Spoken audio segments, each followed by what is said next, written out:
Alléluia. Béni soit le nom du Seigneur. Très bonne, heureuse année dans le nom de Jésus-Christ. Je vous accueille, vous tous, pour notre premier culte de 2025. Ceux-ci sont les jours de sa puissance dans le nom de Jésus-Christ. Pouvez-vous lever vos mains partout où vous êtes et en une minute, remercier le Seigneur encore. Remerciez-le pour sa parole envoyée. Il a déjà envoyé sa parole. Remerciez-le parce que c'est votre tour d'être un signe, un prodige. Nous sommes dans les jours de sa puissance. Les jours de sa puissance vont demander que vous soyez croyants, que vous croyez la parole de Dieu. Changez-le en prière. Seigneur, je crois.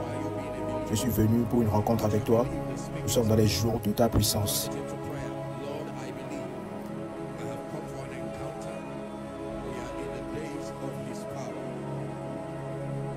Alléluia.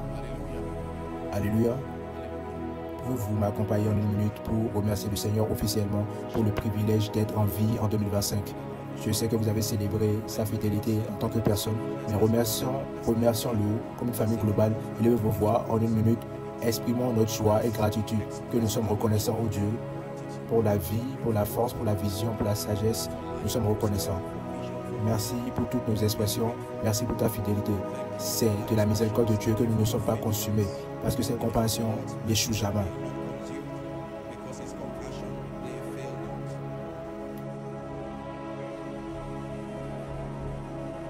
Maintenant, remerciez-le pour ce soir. Remerciez-le pour sa parole qui vient.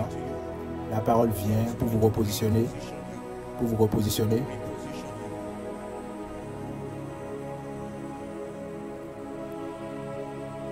Dans le nom de Jésus-Christ, nous avons prié. Père, encore nous te remercions. Merci pour ce premier culte en 2025. Merci parce que tu vas nous faire du bien ce soir. Nous sommes venus remplis de foi et d'expectation. Et la Bible déclare que l'expectation de juste ne lui sera pas ôtée. Seigneur, nous te remercions. Nos cœurs sont ouverts pour recevoir. Fais-nous du bien ce soir. Apporte la gloire à ton nom. Dans le nom puissant de Jésus-Christ, nous avons prié. Une fois encore plus, Dieu vous bénisse. C'est bien de voir tout le monde. S'il vous plaît, asseyez-vous. Alléluia. Si Satan ne vous a pas empêché de venir en 2025, il ne va pas vous empêcher d'évoluer. Dans le nom de Jésus-Christ. J'aimerais accueillir tout le monde officiellement. Apprécions notre famille connectée en ligne. Zari est connecté. Et toute expression autre. Merci pour tous ceux qui sont connectés. Invitez vos familles et vos amis en ligne. Et tout le monde parce que la parole de Dieu vient. Et quand la parole vient, l'élévation vient. Quand la parole vient, la sagesse vient. Quand la parole vient, la capacité d'être élevé aussi vient. Que le Seigneur vous bénisse dans le nom de Jésus-Christ. Laissez-moi honorer tout le monde, tous ceux qui adorent avec nous pour la première fois. On vous a reconnu, mais laissez-moi le faire encore une fois. Spécifiquement, nos invités internationaux, parce qu'ils n'ont pas pris le temps de voyager de partout pour venir. Nous vous recevons et nous prions que le Seigneur vous fasse du bien encore ce soir. On est honoré d'avoir Pasteur Pete Rock, House on the Rock, Mina, le Seigneur te bénit. Et aussi, Révérend Edward, que Dieu vous bénisse aussi. House on the Rock et nous, alléluia. Merci d'avoir pris le temps d'être avec nous ce soir. Et messieurs, nous vous honorons, vous remercions dans le nom de Jésus-Christ. Alléluia. Laissez-moi commencer en encourageant quelqu'un que nous devons apparaître devant le Seigneur encore avec une résolution forte de porter du fruit cette année. Décidez dans votre tête que votre vie doit produire du résultat. Alléluia. Décidez dans votre cœur que vous devez aller en avant. Que cette année, je ne serai pas un spectateur, je serai un participant actif. Je vais recevoir la parole de Dieu et courir avec elle jusqu'à ce que je produise du résultat. Il doit avoir une résolution forte de porter du fruit et d'évoluer, d'avancer. Je peux vous dire ceci, que Dieu est très prêt cette année pour accomplir sa parole dans nos vies. Si nous-mêmes, nous voulons être partenaires avec lui pour cela, et mon devoir, moi, dans tous les premiers services de l'année, c'est de nous aider à naviguer la parole qui a été envoyée par Dieu. Nous sommes un ministère qui est guidé par la parole de Dieu et nous croyons aux paroles prophétiques de Dieu. Et chaque année, il envoie des paroles prophétiques qui nous guident, qui guident nos opérations en tant que ministère. Les paroles prophétiques pour nous sont des déclarations de l'intention de Dieu, son intention unique pour nous en tant que famille globale. Et nous le prenons et nous relâchons cela comme une vision devant nous et nous commençons à courir avec ce que Dieu est en train de faire dans la saison. Souvent, ce que Dieu nous dit a aussi une expression de ce qu'il est en train de faire globalement pour chaque saison, parce que nous sommes une maison de prophétie. Il ne nous parle pas uniquement en isolement concernant ce qu'il fait dans le monde entier, mais souvent, la parole qu'il nous apporte c'est une expression unique de son intention pour nous en tant que famille et son désir que nous en tant que famille globale. Donc j'aimerais et j'aime souvent impacter la parole prophétique et nous aider à connecter à cette prophétie-là, afin qu'on court avec avantage. Sommes-nous prêts? Et décider aussi de participer vraiment massivement, parce que la parole de Dieu requiert une participation et un engagement pour produire le résultat. La présence de la parole est comme une semence qui tombe sur le sol. Le type de sol aussi est important. Peu importe la puissance de la parole, si ça tombe sur un sol qui est mauvais, et la Bible nous dit que le sol représente le cœur des hommes et leur capacité à entendre et à obéir, ou écouter et ignorer les instructions de Dieu. Et pour les bonnes terres, on a une récolte de 30, 60 et 100. Donc soyez prêts à participer massivement. Recevez la parole de Dieu avec joie et gardez. Tu es la familiarité cette année, je sais, tu dois enraciner cela et mettre ça de côté et ouvrir ton cœur à nouveau. Demeure un étudiant de la connaissance, un étudiant de la parole de Dieu. Alléluia. Je suis convaincu dans mon cœur que Dieu est déterminé pour nous faire du bien et votre portion vous sera délivrée encore. Dans le nom de Jésus-Christ. Criez, je crois, la parole de Dieu dans ma vie. Répétez-le encore, je crois la parole de Dieu. Parler et déclarer sur ma vie. Aussi simple que cette déclaration-là est, laissez-moi vous dire, ça a de la puissance dans l'esprit. Alléluia. La Bible dit, je crois et alors je parle. Et dit alors, nous croyons aussi et nous parlons aussi. C'est le caractère de la justice qui vient par la foi. La parole de la foi, dans Romains 10, commençons par 8 à 10, que la parole est dans votre bouche et dans votre cœur, la parole de la foi que nous prêchons. Que chaque fois que vous croyez une chose avec votre cœur, vous devez le verbaliser avec votre bouche, afin que cela soit établi. Il dit, avec le cœur, l'homme croit toute chose, jusqu'à la justice, et avec la bouche, il confesse pour être sauvé. C'est le mot soteria, c'est un mot large. Ça contient la délivrance dans son entièreté. Avec la bouche, la confession est faite pour être guéri, pour être élevé à la gloire. Donc vous devez décider cette année que la parole de Dieu va marcher pour vous cette année. 1 Corinthiens 29 et verset 11. Mon devoir ce soir, c'est de vous aider à courir avec la parole de Dieu qui a été envoyée, alors que nous commençons une série d'aventures spirituelles intéressantes cette année 2025. 1 Chronique 29, 11. On va considérer certains versets et alors je commence à enseigner. À toi, Éternel, la grandeur, la force et la magnificence, l'éternité et la gloire, car tout ce qui est au ciel et sur la terre t'appartient. À toi, Éternel, la grandeur, la force et la magnificence, l'éternité et la gloire, car tout ce qui est au ciel et sur la terre t'appartient. Pensez à cela. Et tout ce qui est dans la terre lui appartient. Et il est levé au-dessus de tout cela. Deuxième écriture, Psaume 66. On va commencer par le verset 5 jusqu'à 7. Venez voir les œuvres de Dieu, que cela soit votre témoignage cette année. Que vos résultats seront tellement attirants que cela va devenir des prédications. Vos résultats vont attirer plusieurs personnes. Vous allez attirer des nations en tant qu'une seule personne. Vous allez les appeler à venir voir l'œuvre de Dieu. Il dit, venez contempler les œuvres de Dieu. Il est redoutable car il agit sur les fils de l'homme. Vous pouvez demander aux hommes de venir voir, pas juste venir voir les histoires, pas juste venir voir les figuiers avec des fleurs mais sans fruits. Ils peuvent voir les manifestations des œuvres de Dieu dans votre vie. Il dit Dieu est terrible dans ses œuvres devant les enfants de Dieu. Verset 6, il changea la mer en une terre sèche. Il dit, on traversa le fleuve à pied. Alors nous nous réjouissons en lui. Verset 7, très puissant et instructif, il domine éternellement par sa puissance. Ses yeux observent les nations. Et le résultat, c'est quoi? Que les rebelles ne s'élèvent pas. Si là. Qu'il y a un Dieu qui peut manipuler toutes choses pour être consistant avec sa volonté. Cela veut dire que personne ne doit se vanter quand tu sais qu'il y a un Dieu comme ça. Il les appelle des rebelles. Il y a des gens qui disent que leur vie peut évoluer sans Dieu. Et notre monde est en train de grandir dans cet état de fierté. Tu entends les gens dire que je suis devenu riche sans Dieu. Je n'ai pas besoin de Dieu pour cela. J'ai été béni sans Dieu. J'aimerais que vous sachiez qu'il y a quelqu'un qui dirige les affaires des hommes. Et apprenons de Nebuchadnezzar. Dieu est capable de réduire un homme dans sa fierté. Je sais ce qu'il apprend, qu'il y a un seul Dieu qui existe, qui mérite d'être adoré. Mais c'est important pour vous de savoir que c'est lui qui dirige les nations. Sa position, il n'a pas été élu là. Il n'y a aucun parlement qui supervise son opération. Il n'y a personne qui peut lui demander qu'est-ce que tu fais. Toute chose que Dieu fait est juste. Il n'y a aucun homme qui a un paramètre pour mesurer la fidélité de Dieu ou pas. Ce qu'il fait, toute chose qu'il fait est juste. Pas juste parce qu'il est aimant et juste. Non, c'est parce qu'il est tout puissant. Il n'y a aucun autre système pour montrer que Dieu a tort. Sommes-nous ensemble maintenant? Gloire à son nom.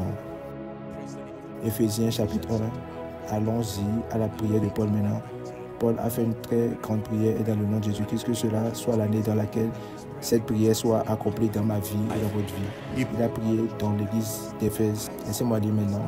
Il dit, les yeux de votre cœur soient illuminés. Qu'il illumine les yeux de votre cœur. La version amplifiée dit, soient inondés de lumière. C'est en train de décrire un état de compréhension spirituelle, d'illumination spirituelle, afin que vous compreniez l'espérance qui est attachée à votre appel. J'ai eu un enseignement sur cela, l'espérance de notre appel. Mais laissez-moi vous dire, quand la Bible parle de l'espérance de notre appel, c'est la maturité pour devenir des fils de Dieu. Que quand Dieu vous a appelé, il y a une intention derrière sa tête quand il t'a appelé. Il y a une expectation. Chaque fois que Dieu appelle les hommes, il ne les appelle pas uniquement juste pour qu'ils soient sauvés et rester là. Non, il y a un but dans le corps de Dieu pour tout croyant. Et ce but-là, c'est qu'ils viennent à la maturité, un point où ils deviennent des fils de Dieu réellement. Gloire soit rendue au nom de Dieu. Paul l'appelle l'espérance de notre appel. Donc chaque fois que Dieu appelle un homme, tu confesses la Seigneurie de Jésus-Christ. Chaque fois que Dieu appelle un homme, pour être planté dans une maison spirituelle comme celle-ci par exemple, tu dois avoir cela dans ta tête, que Dieu a un but pour ta vie, pour chaque enseignement que tu reçois, pour chaque miracle, pour chaque session de prière, chaque session d'adoration. Toutes ces choses-là sont des lignes après des lignes, sont des facteurs qui mettent en toi l'habilité de devenir ce que Dieu veut que tu deviennes. La Bible appelle l'espérance de votre appel. Est-ce que vous comprenez cela maintenant? Et quelle est la richesse de son glorieux héritage au milieu des saints, ceux qui sont mis à part? Vous pouvez retenir la version KJV. Et quelle est la grandeur de sa puissance pour nous qui croyons? La puissance n'est pas pour tout le monde, c'est pour nous qui croyons, basée sur l'œuvre de sa puissance. Paul est en train d'essayer à aider les croyants à comprendre le type de puissance qui est potentiellement disponible pour le croyant en Christ. Et il compare cette puissance-là. Il dit que c'est cette même puissance-là qui a été utilisée quand Christ a été levé de la mort. La puissance qui a ramené Christ de Hadès jusqu'à la terre et l'a levé jusqu'à ce qu'il est assis à la droite de Dieu le Père. Pas le genre, c'est la même puissance, pas une puissance semblable. Et l'a élevé au-dessus de toute principauté, la Bible dit, de toute autorité, toute puissance et toute souveraineté et tout nom qui peut être nommé, pas seulement dans ce monde-là, mais aussi dans le monde à venir. C'est le genre et l'étendue de puissance qu'il a donné aux croyants. Alléluia. Gloire soit rendue au Seigneur.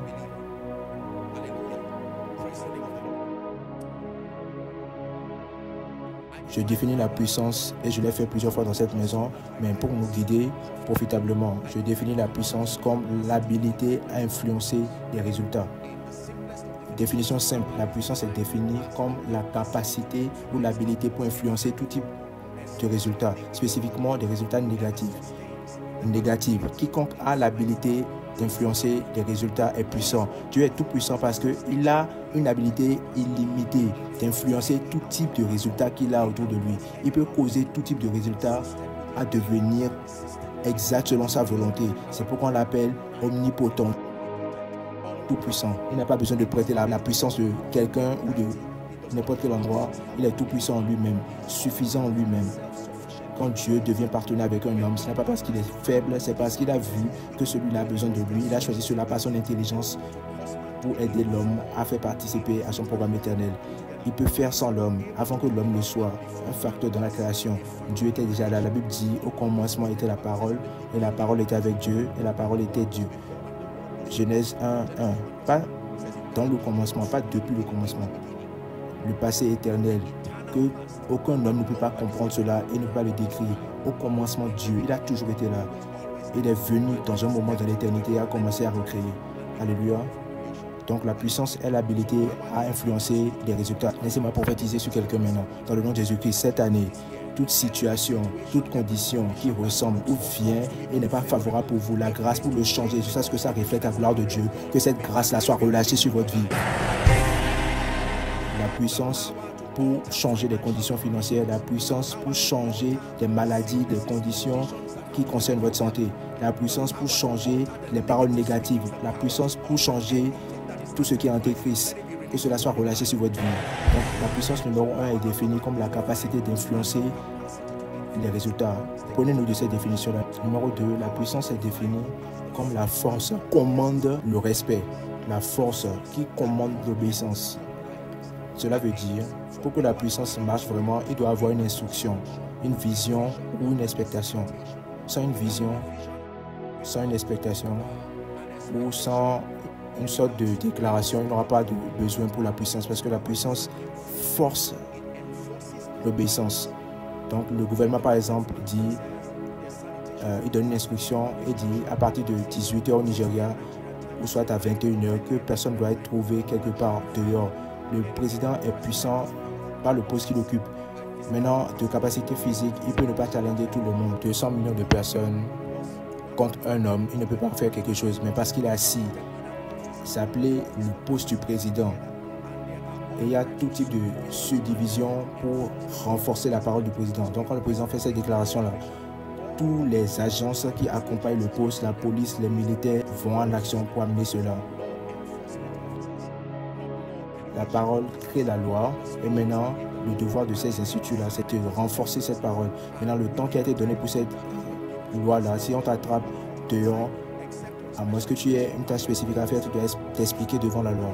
Donc chaque fois où nous entendons la parole de Dieu et nous suivons cela, il y a des ressources dans les cieux qui commandent et forcent l'obéissance. Et c'est important que vous sachiez que la puissance est une force. Même dans la physique, on définit la puissance comme l'énergie, comme une force, son ensemble qui est inné, inacté sur un objet.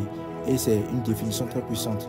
Si vous ne comprenez pas la puissance de Dieu, votre vie ne sera jamais obéissante du monde de l'esprit. Votre vie ne va jamais commander un type d'obéissance du monde de l'esprit. S'il y a quoi que ce soit que vous savez dans une maison, c'est que les esprits mauvais et impurs sont des esprits têtus. Cela veut dire qu'ils ne changent pas juste parce que Dieu a parlé, seulement ensemble.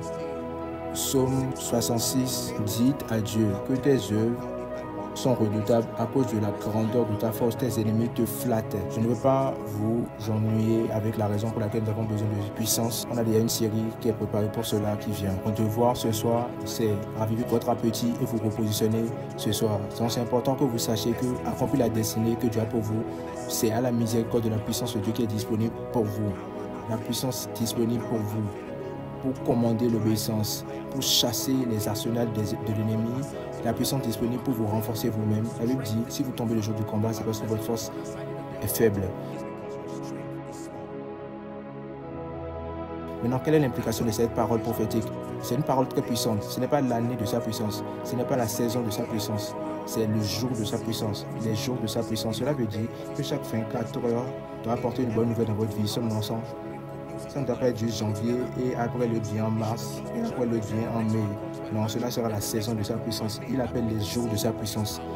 Il dit, donne-nous ce jour, ce jour. Nous sommes dans les jours de sa puissance. Qu'est-ce que cela veut dire? Numéro 1, les jours de sa puissance. Parle des jours de rester dans sa présence. C'est l'implication de la parole prophétique que nous avons reçue. Les jours de sa puissance parlent des jours où nous restons dans sa présence jusqu'à ce que le poids de sa gloire et de sa puissance soit déposé sur nous. Ce n'est pas suffisant de juste dire la parole prophétique est venue, je suis dans les jours de sa puissance. L'implication de cette phrase, c'est que nous sommes dans les jours où nous restons dans sa présence jusqu'à ce que le poids de sa gloire et de sa puissance soit déversé sur nous. Luc 24, 29. Jésus est en train de parler aux disciples et dit, et moi je vais envoyer sur vous ce que mon Père a promis. Mais il dit, attendez, c'est le mot kava. Rester avec expectation, ça ne veut pas juste dire rester, non. Il y a le fait de rester en futilité, mais ceci-là, c'est rester en espérant recevoir quelque chose. Le psalmiste dit, comme la servante regarde la main de sa maîtresse, c'est comme ça que nous t'attendons. Quand il dit attendez, il ne veut pas dire rester là sans rien faire, sans expectation, non. Rester veut dire rester en espérant recevoir quelque chose. Vous trouvez la même parole utilisée avec l'homme à Get Beautiful. Et dit, regarde-nous. Et la Bible dit que l'homme les a regardés, expectant recevoir quelque chose d'eux. Si nous sommes dans les jours de sa puissance, donc nous devons recevoir la grâce et prendre des résolutions de rester dans sa présence jusqu'à ce que le poids de sa gloire soit déversé sur nous. Quiconque veut expérimenter les jours de sa puissance est la personne qui désire et est déterminée à rester. Dites, je reçois la grâce. Criez cela, je reçois la grâce d'attendre. Je reçois la grâce de rester. Ceci, c'est une instruction très intéressante parce que nous vivons dans un monde où nous croyons que quand nous sommes en train de faire vite, en train de courir de gauche à droite, nous accomplissons beaucoup. L'activité, ce n'est pas forcément le progrès. Et ceci, c'est quelque chose que notre monde ne comprend pas. Parce qu'on veut chaque fois faire des choses tout le temps, tous les jours. Il dit, Marthe, Marthe, tu es occupé par beaucoup de choses. Mais une chose est nécessaire et c'est ce que Marie a choisi, de s'asseoir au pied du Maître. Souvent, ce n'est pas courir de gauche à droite, s'efforcer dans la société, cherchant à joindre les deux bouts. Cela n'est pas la théologie du progrès. Tu restes. Et en restant, la puissance vient. Tu restes. En attendant, la sagesse vient. 1 heure avec Dieu peut programmer 10 ans de progrès avec Dieu. Quelqu'un crie, je vais rester. C'est important d'apprendre à rester. Quand vous dites que vous êtes dans les jours de sa puissance, c'est que vous savez que sans son habileté, vous ne pouvez rien faire. Alors, je vais rester. Jésus avait 33 ans pour finir son appel. Vous allez penser qu'il allait commencer depuis 12 ans, 14 ans immédiatement. Mais il savait que l'efficience, l'efficacité de son appel va dépendre de la puissance, pas de l'activité. Il savait que dans la présence de la puissance, 3 ans étaient suffisants. 3 ans étaient suffisants pour accomplir ce pourquoi il a été appelé. 3 ans. Il y avait d'autres personnes comme les scribes et les pharisiens qui ont commencé avant Jésus. Et même quand il a fini son appel, ils ne savaient pas ce pourquoi ils étaient là, parce qu'il manquait de puissance. Ils avaient la Torah dans la tête, toutes les écritures dans leur tête, mais ils combattaient toujours le programme de Dieu. S'il y a une chose que j'ai appris en marchant avec Dieu, c'est que rester est profitable. Rester est profitable. Rester est profitable. Le secret de courir et du fait du progrès, c'est rester.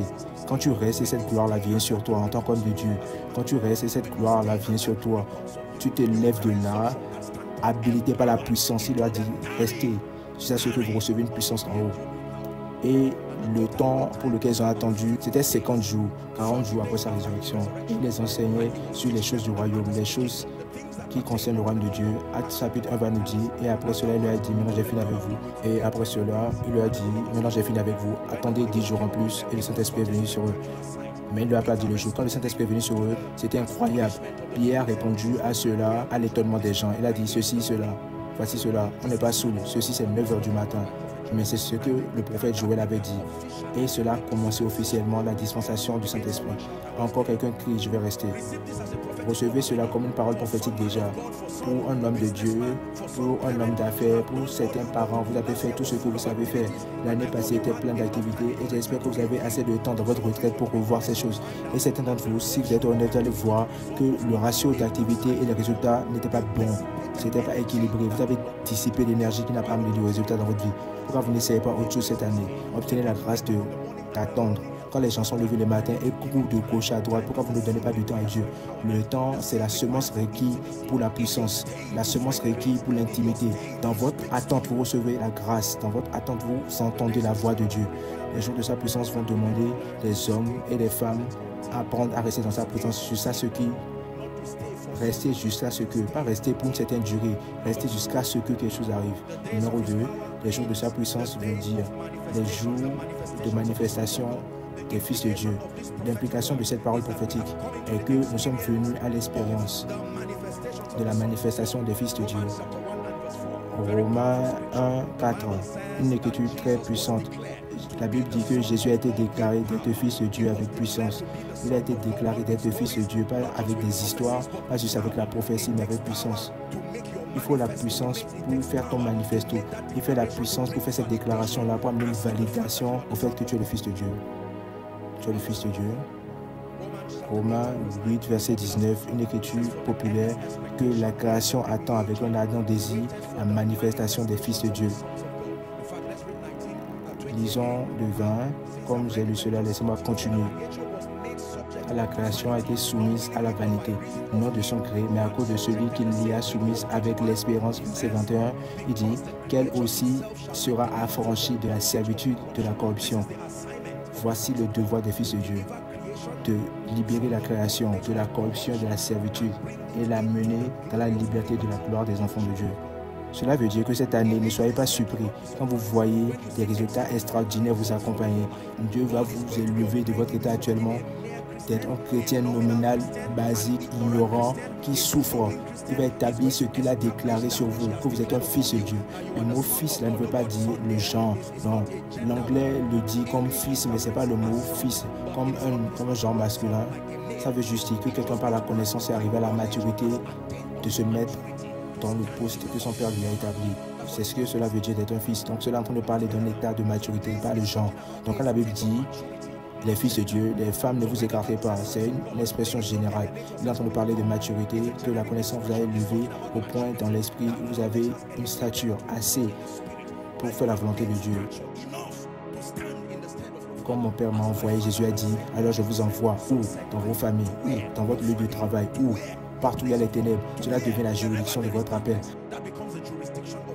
Dans le nom de Jésus-Christ, je vous annonce, voyez l'année, vous allez voir la manifestation des fils de Dieu. Il y a des gens qui viendront sur ce pupitre et leur témoignage ne sera pas pour eux-mêmes. Ce sera des exploits par l'esprit dans la vie de personne. Comment tu es entré dans une maison qui a été ravagée par la sorcellerie et en une homme manifestant comme un fils de Dieu. Tu importes ta puissance dans une dimension qui n'est pas terrestre. Et avec cette puissance, tu déloges les principautés, tu déloges tout type de joug et de malédiction et tu amènes la liberté à ces peuples-là. Tu crois cela, crie Amen. Des fils de Dieu, regardez de quel amour le Père nous a aimés et nous avons été appelés fils de Dieu. La Bible dit, maintenant nous sommes les fils de Dieu et ce que nous sommes n'a pas encore été manifesté. Alléluia, béni soit le nom du Seigneur. Espère une croissance de ton intelligence spirituelle. La Bible t'appelle le fils de Dieu. C'est une réalité spirituelle, mais cela va prendre la connaissance pour que tu sois élevé, pour entrer dans l'expérience de ce statut. Et dans le nom de Jésus-Christ, je le dis encore, regardez les jours de la manifestation des fils de Dieu. Vous allez voir le peuple de Dieu faire des choses qui vont étonner les principautés et les puissances. Je crois que notre vie, c'est sera une confirmation d'Éphésiens 3, verset 10. Afin qu'il soit fait connu aux principautés et puissances la sagesse variée de Dieu par l'Église.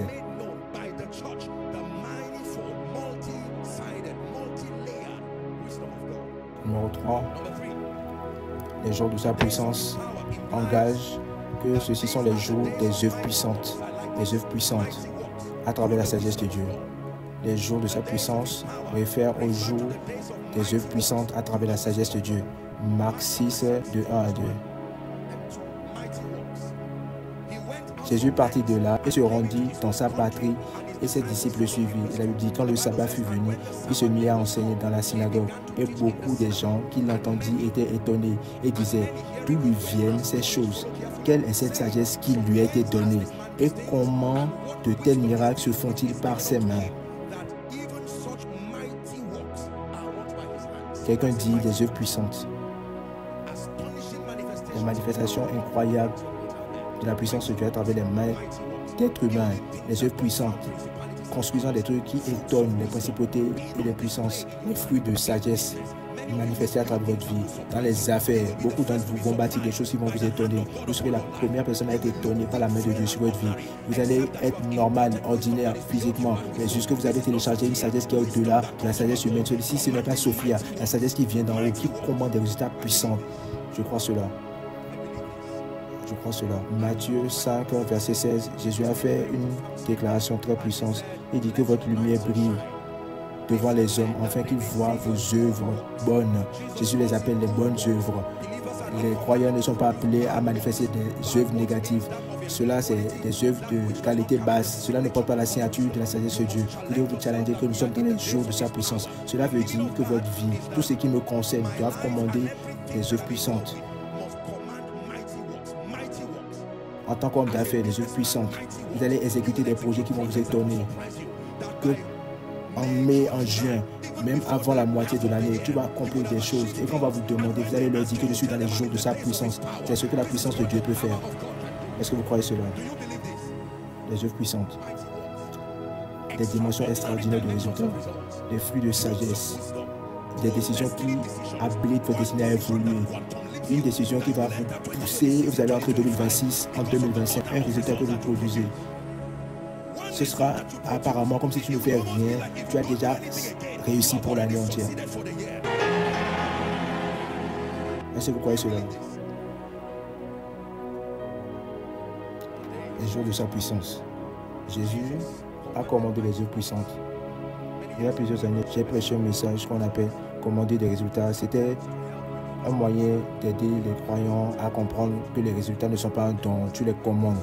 Et il y a des clés, ils sont appelés des systèmes de succès.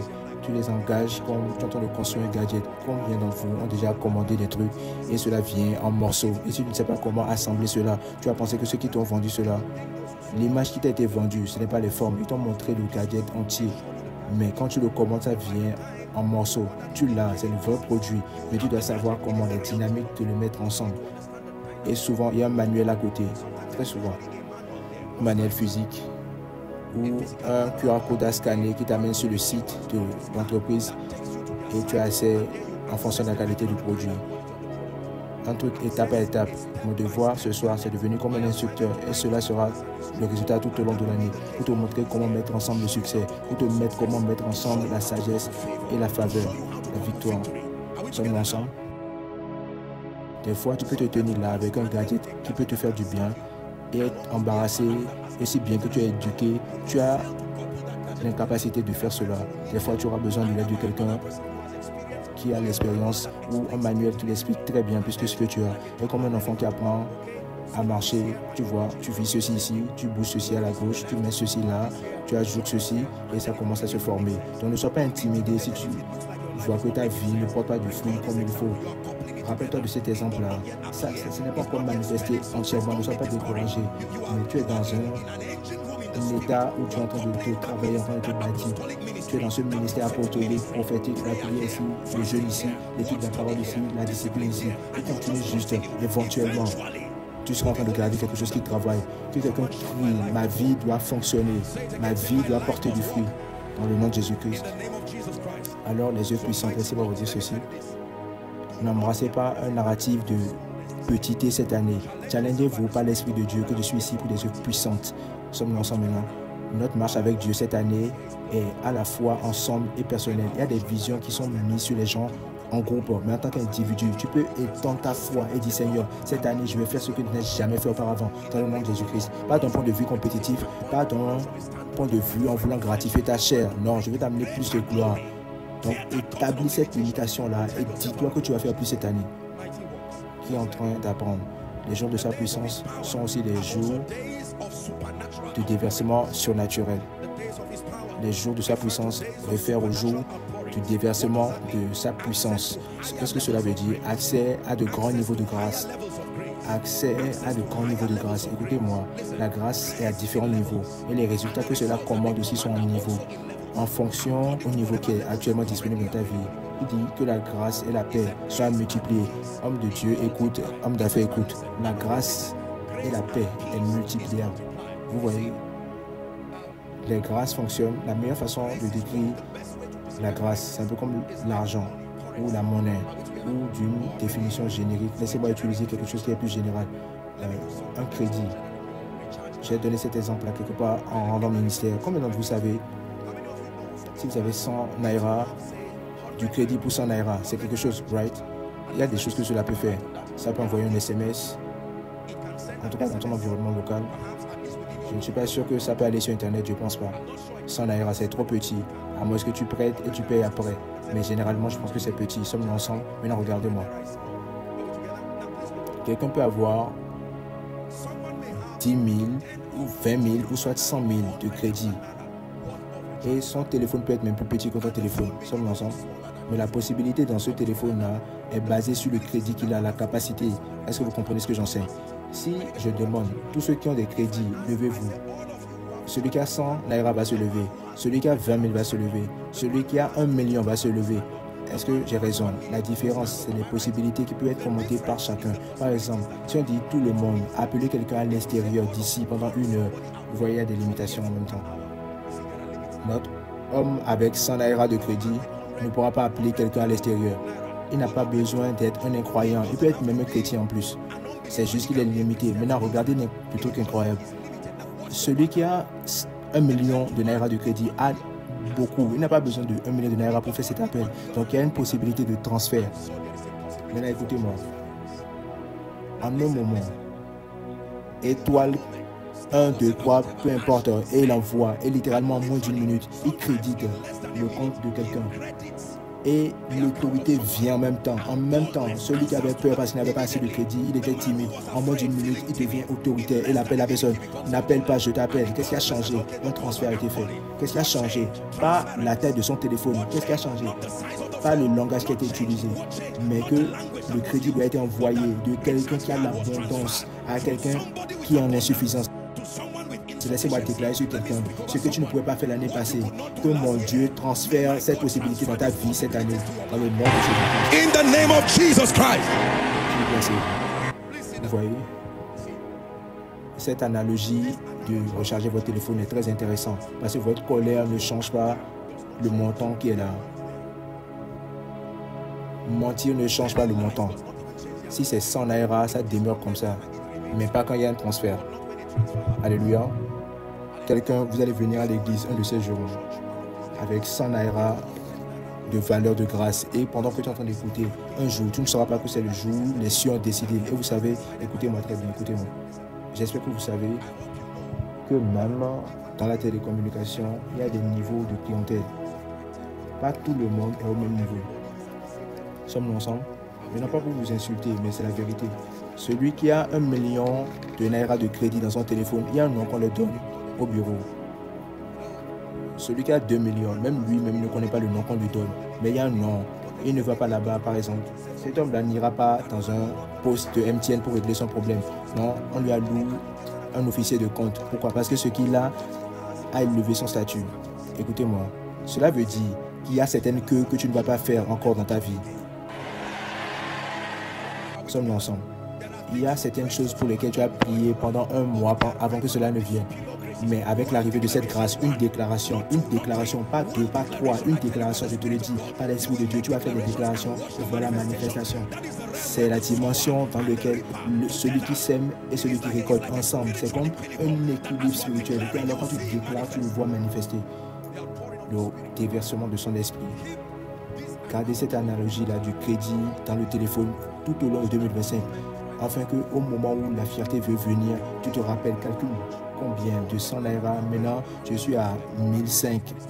Félicitations, mais c'est encore petit. Rappelle-toi que l'appel, c'est dans le monde entier. Tu veux être habilité à appeler tout le monde partout. Les gens de sa puissance, priez dans l'esprit pendant 1 minute et on va continuer après. Un déversement surnaturel, accès à de grands niveaux de grâce.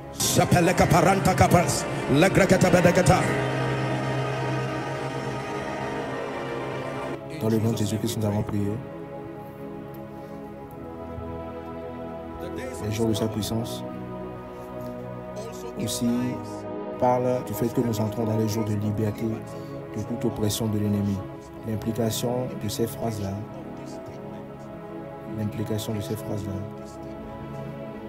je vois comme une bougie. J'ai la vision d'une bougie. Quand j'ai déclaré cela, j'ai commencé à voir une bougie, mais il n'y a pas de lumière sur elle. Je crois, la Bible dit que l'Esprit de Dieu est la bougie de l'Éternel, mais le Saint-Esprit est la lumière qui vient sur cette bougie, afin que cela commence à brûler. Je parle à quelqu'un. Quoi que ce soit, afin que tu ne portes pas de résultat, tu es ineffectif. La valeur d'une bougie, c'est pas qu'elle est disponible, mais c'est en train de brûler. Mais dans le nom de Jésus-Christ, basé sur cette vision que Dieu m'a montrée, que le feu soit déversé sur cette bougie maintenant. Que le feu soit déversé sur cette bougie. Que le feu soit déversé sur cette bougie. Que le feu soit déversé sur cette bougie. Que le feu soit déversé sur cette bougie. Dans le nom de Jésus-Christ. S'il vous plaît, c'est vous. La liberté de toute oppression de l'ennemi. Ésaïe 61, verset 1.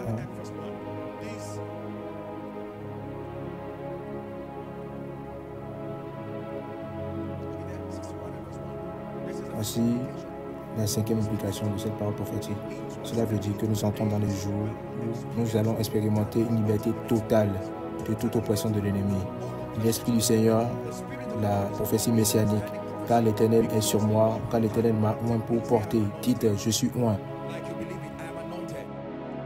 Car l'Éternel m'a oint pour porter de bonnes nouvelles aux malheureux et m'a envoyé pour guérir ceux qui ont le cœur brisé, pour proclamer aux captifs la liberté, liberté aux captifs.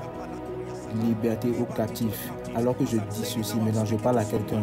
dans le nom de Jésus-Christ, toute oppression. Peut-être tu viens ici pour la première fois et tu es attaché par tout type de choses. Nous déclarons la liberté pour toi maintenant. Liberté aux captifs. Partout à l'intérieur, en nid, dehors, liberté aux captifs. La captivité peut venir de différentes formes, comme des malédictions, comme des jours, comme des manifestations répétitives dans votre vie.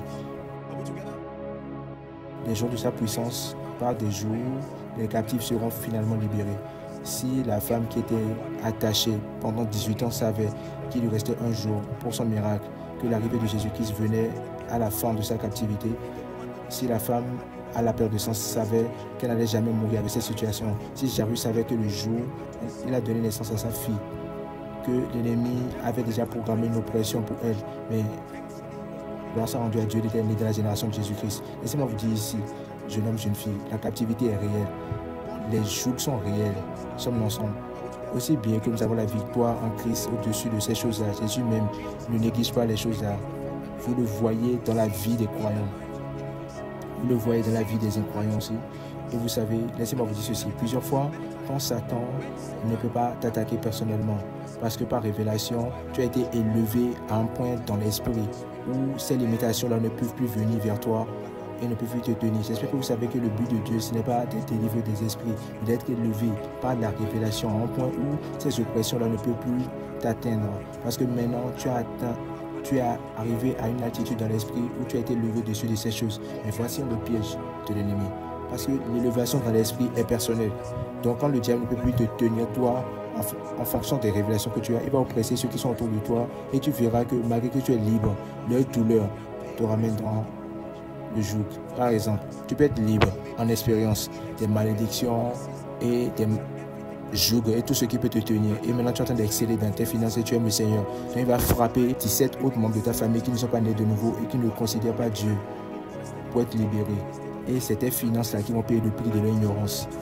À la fin de cela, quand tu calcules cette équation, c'est un peu comme plus 1 moins 1. Et tu es reparti à un point de vue de souffrance, pas causé par tes propres limitations, mais parce que tu es connecté par le sang à quelqu'un qui refuse de connaître Dieu. C'est la raison pour laquelle c'est important que la victoire, c'est pour toi et ta maison.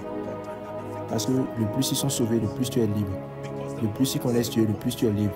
Le plus ils connaissent ce que tu connais, le plus ils sont libérés. Ce n'est pas encore la victoire si tu es la seule personne qui a la connaissance. Tu dois étendre cela. Tes frères et sœurs, tes parents, écoutez le témoignage du jeune homme dont le Père finalement a donné sa vie à Jésus-Christ. Imaginez que cet homme s'assoit pour écouter pendant 1 an, particulièrement les jours de sa puissance. Est-ce que vous savez ce qui va lui arriver? Il va commencer à commander les résultats lui-même. Ça va passer sur les membres de sa famille et à tout le monde qu'il connaît. Que cette année soit l'année où tu deviens cet intercesseur. Soit intéressé dans les résultats de ceux qui sont autour de toi, sincèrement. Parce que quand ils vont exceller, tu seras en paix. Sommes ensemble. La Bible dit, priez pour la paix de Jérusalem. Ils prospéreront celles qui t'aiment.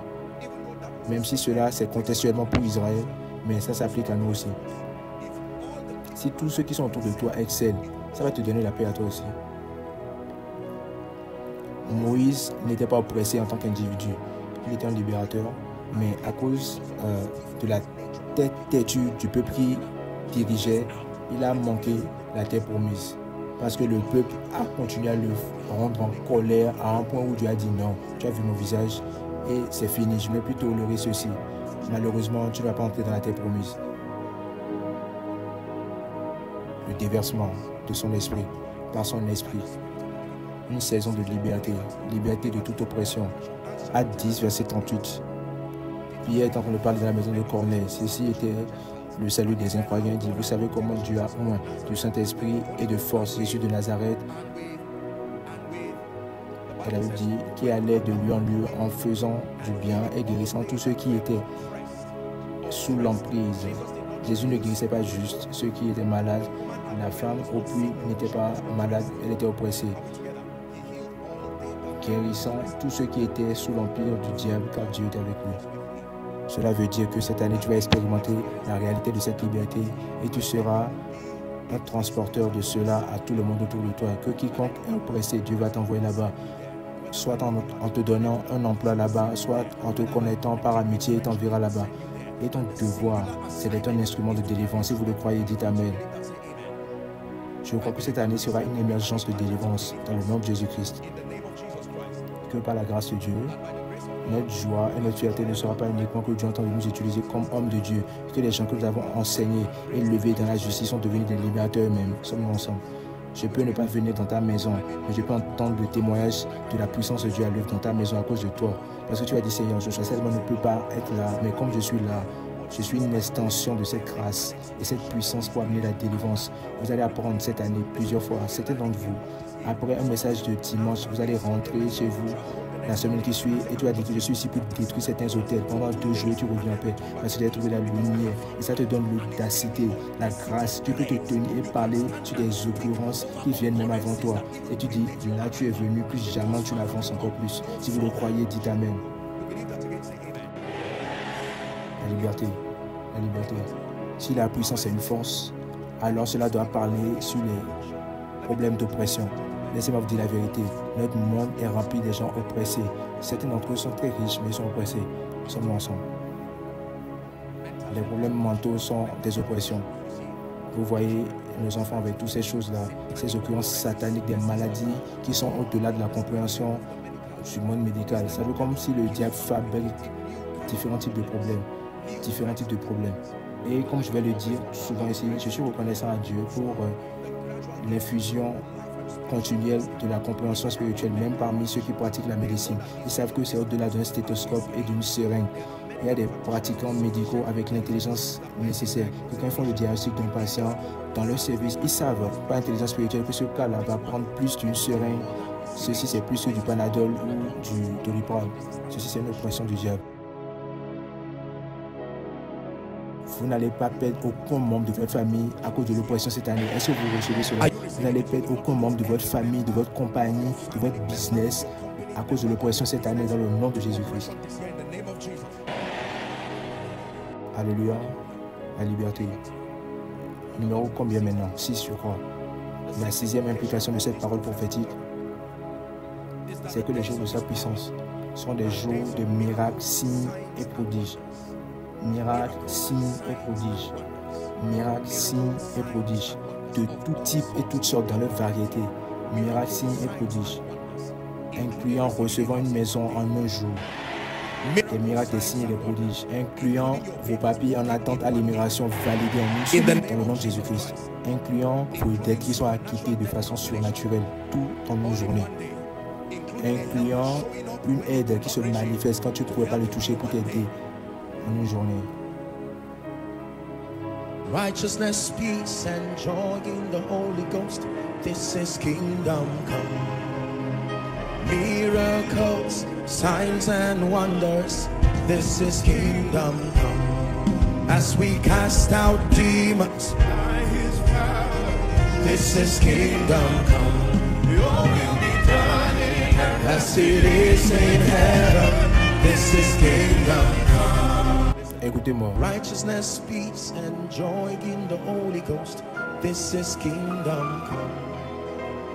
Miracles, signs and wonders. This is kingdom come. Quand vous voyez des miracles, quand vous voyez des signes, quand vous voyez des prodiges, ils sont comme des pointeurs. C'est en train de vous dire que le royaume de Dieu a trouvé expression dans cette famille finalement. A trouvé expression dans cette vie finalement. Vous savez pourquoi nous célébrons des signes, des miracles et des prodiges? Parce qu'à cause du design de Dieu, la bonne nouvelle n'était jamais censée être une communication sans puissance de réalité qui ne peuvent pas être validées.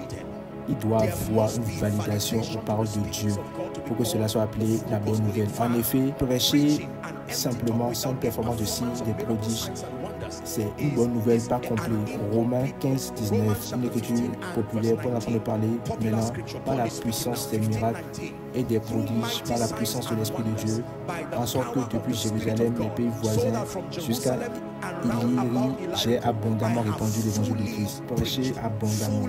Prêcher abondamment. La bonne nouvelle est le message et la puissance qui suit le message. Le message et la puissance qui suit le message. Pas le message uniquement. Dieu guérit. Not the message alone. God heals. The power that backs that Dieu message sauve. must be La there. puissance qui accompagne God saves. cela doit The être là, qui power amène les that hommes au brings salut. men to Dieu salvation peut must be transformer ta there. vie. God can turn your La mourning to puissance, la dancing. dimension, The c'est ce qui power complète le component message. is Et les what paroles de completes the Dieu message. puissent It is the speakings of l'accompagnement God de sa plus the puissance qui backing veut of dire his la bonne nouvelle power dans son that entièreté. becomes the gospel. Si tu comprends le message uniquement et tu ne te donnes pas pour comprendre la puissance qui suit cela, ce n'est pas la bonne nouvelle dans son entièreté, monsieur. Sommes-nous ensemble? Miracles, signs and wonders, this is kingdom come. As we cast out demons by your power, this is kingdom come. Your will be done on earth as it is in heaven. Étendez vos mains à moi dans le nom de Jésus-Christ cette année. Ces mains-là que vous étendez vers moi, que la grâce, la gloire et la puissance soient déversées sur moi cette année. Que vous commandez des signes, des prodiges puissants cette année par vos mains, des miracles de guérison, des miracles de percée dans le nom de Jésus-Christ. S'il vous plaît, asseyez-vous. Des miracles. Quand votre bâton se transforme en autre chose pour renforcer le message de Dieu, ceci est un miracle vrai. Quand un âne qui ne parle pas commence à parler pour le but du royaume, ça c'est un miracle. Quand un poisson qui n'a aucune affaire à porter une pièce dans sa bouche, le porte et te le donne, c'est un miracle. Quand la boue et l'eau ouvrent tes yeux, là c'est un miracle. Quand une parole prophétique arrête 38 ans de captivité, ça c'est un miracle. Quand te laver dans l'eau que tu utilises tous les jours devient un instrument pour te bénir, que cette fois tu t'enfonces dedans, te transforme et que ta peau devient aussi fraîche que la peau d'un bébé, ça c'est un miracle, monsieur. Sommes-nous ensemble? Quand un bâton qui n'est pas planté dans la terre commence à porter du fruit en 24 heures, ça c'est un miracle. Quand 5 pains et 2 poissons nourrissent 5000 personnes au-delà des femmes et des enfants, là c'est un miracle. Quand il jette un homme en prison et pas l'autre jour, il est en train de prêcher encore à 5, là c'est un miracle.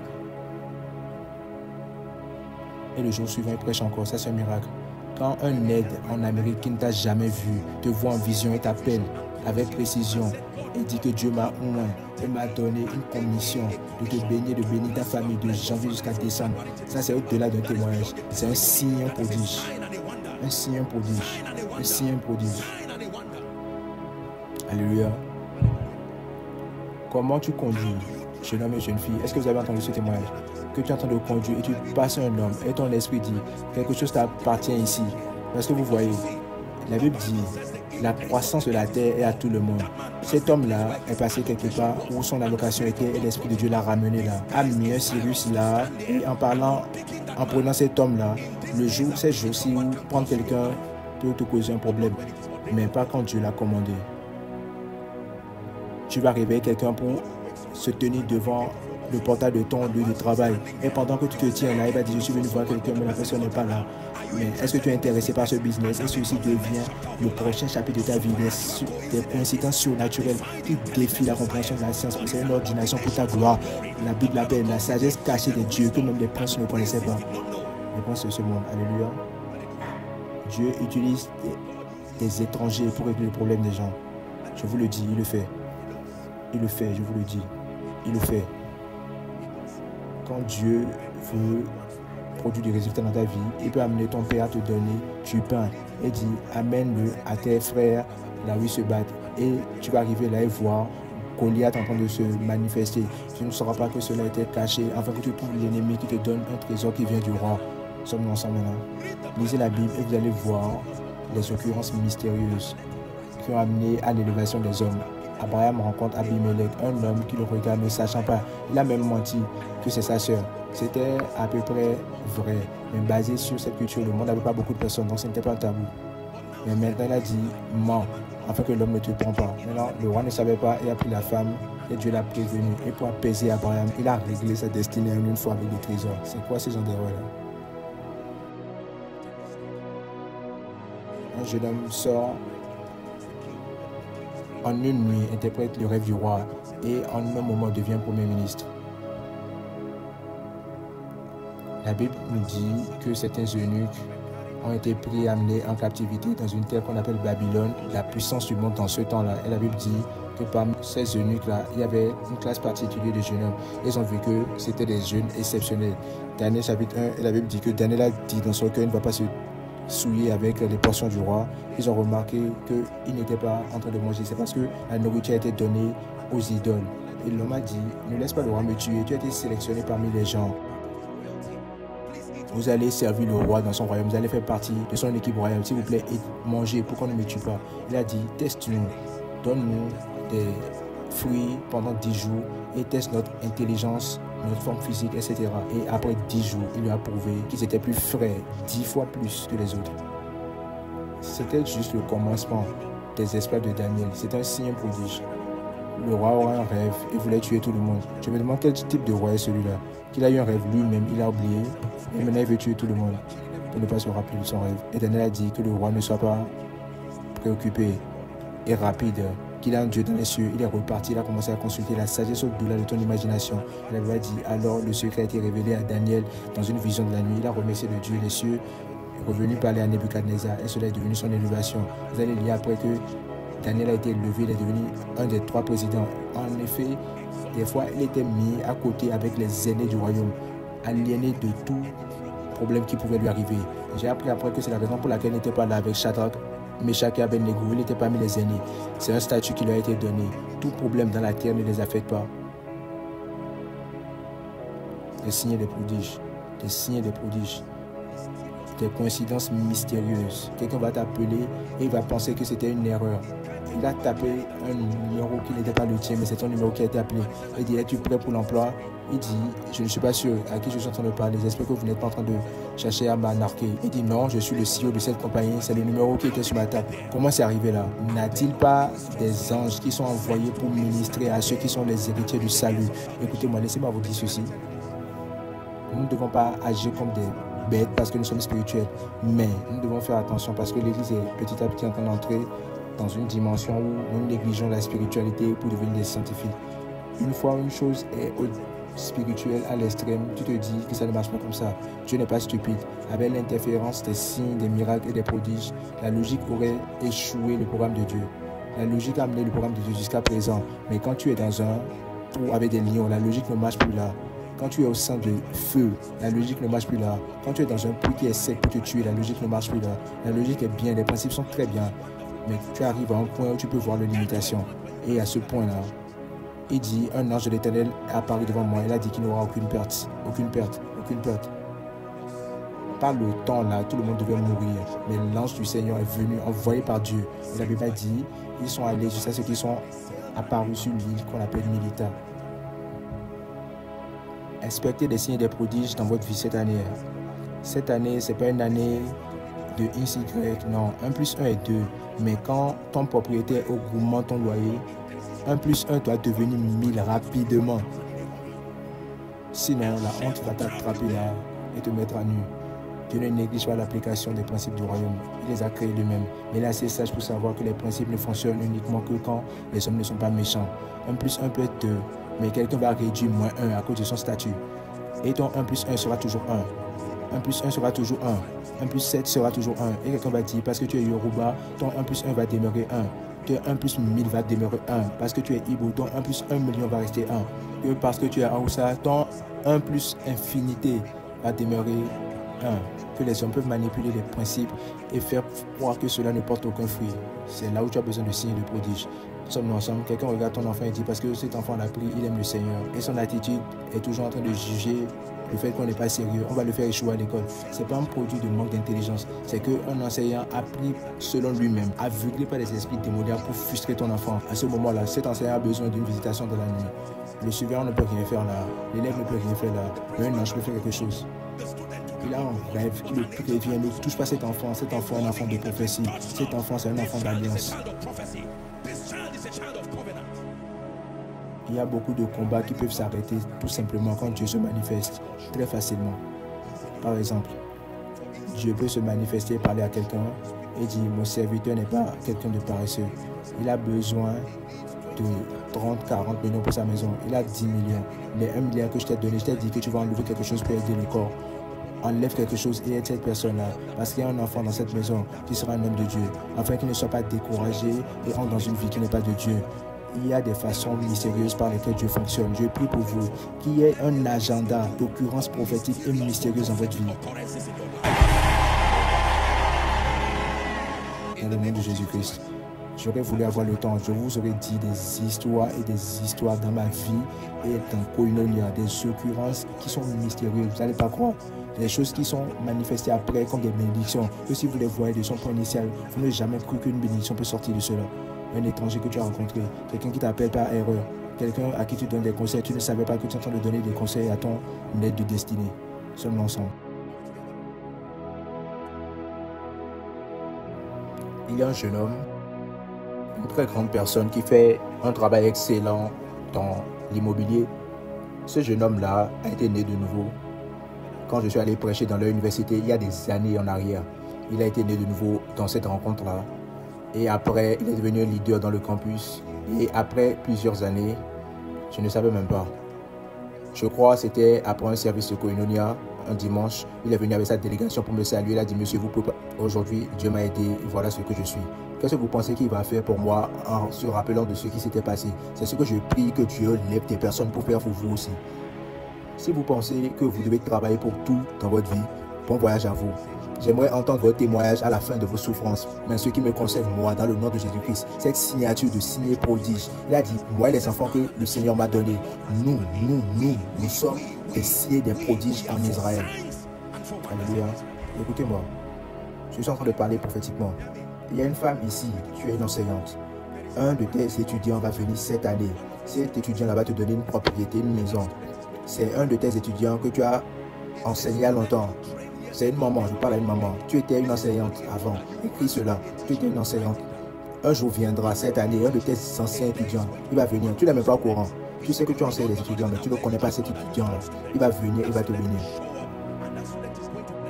Écris-le, tu le verras s'accomplir dans le nom de Jésus-Christ.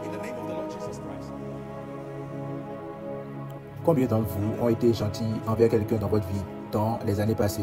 Honnêtement, je ne parle pas de fierté. Tu as aidé quelqu'un à accomplir quelque chose, tu as aidé quelqu'un à faire quelque chose. Tu as fait partie de la vie de quelqu'un avant qu'il a réussi. Tu l'as fait sincèrement sans espérer un retour. Bienvenue à l'année où Dieu va ouvrir le livre des souvenirs pour toi. Bienvenue à l'année. Je te le dis, la Bible a dit, les jours de sa puissance, les gens auront la volonté. Les jours de sa puissance, les gens auront la volonté de vous bénir. Les gens auront la volonté de vous aider. Maintenant que Dieu les a habilités, ils vont se rappeler de vous. Ils vont se rappeler de vous en bien. S'il vous plaît, asseyez-vous. Ils vont se rappeler de vous en bien. Par la puissance du Saint-Esprit. Ils vont se rappeler de vous en bien. Certains d'entre vous vont aller dans un poste de visa et voir quelqu'un que vous avez aidé auparavant. La personne va dire, tu es venu faire quoi? Tu vas lui dire, je suis venu ici pour prendre un cachet pour mon passeport. Et il va te dire, suis-moi, laisse-moi te montrer d'autres endroits, tu l'auras. Et avant que tu le saches, toi et ta famille, vous allez trouver la paix qui est en train de recevoir ça. Tu vas entrer dans un bureau, même dans cette nation et dans d'autres nations. Et tu vas trouver quelqu'un, tu vas dire, ton visage est familier. Il a dit, oui, je me rappelle. Tu as pleuré il y a 10 ans et Dieu m'a utilisé pour effacer tes larmes. Il a dit, ah, tu es maintenant en Angleterre. Est-ce que tu as une maison? Est-ce que tu as une voiture? Est-ce que tu as un emploi? Si tu es dans n'importe quel problème, appelle-moi, je suis là pour toi.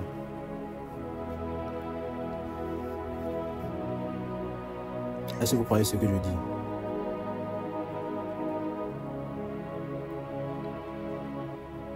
La Bible dit, il a dispersé. Il a dispersé la bonté, la gentillesse, l'aide. Quand tu es en train d'aider les gens, tu es en train de les jeter comme des semences. Tu vois comment jeter des semences. Certaines de ces semences-là, tu les as jetées dans ton village et c'est allé en Angleterre. Ça t'attend là-bas. Certaines de ces semences, tu les as jetées à Abuja, mais maintenant c'est en Inde, maintenant c'est en Chine. Les porteurs de ces semences, alors qu'ils sont voyagés avec cela, un peu comme un virus. Et ils sont là-bas et tu es en train de les établir pour ton bien. Attendant les jours, la prophétie va vous ramener ensemble. Cette année, je vous dis, certains d'entre vous vont pleurer les pleurs de joie. Je vous le dis. Ceux-ci sont les jours où votre camarade du primaire de 25 ans, 20 ans va dire, tu es en train de regarder Koinonia et j'ai vu ton visage. Je pensais que tu étais mort, tu es toujours en vie. Je suis maintenant le manager de tant. Même si tu n'as pas besoin de l'emploi, est-ce que tu as 5 personnes dans ta famille et je peux élever et leur donner cet emploi? Je le déclare comme une parole prophétique sur toi dans le nom de Jésus-Christ. Des surprises plaisantes dans le nom de Jésus-Christ. Des manifestations de signes de prodiges dans le nom de Jésus-Christ.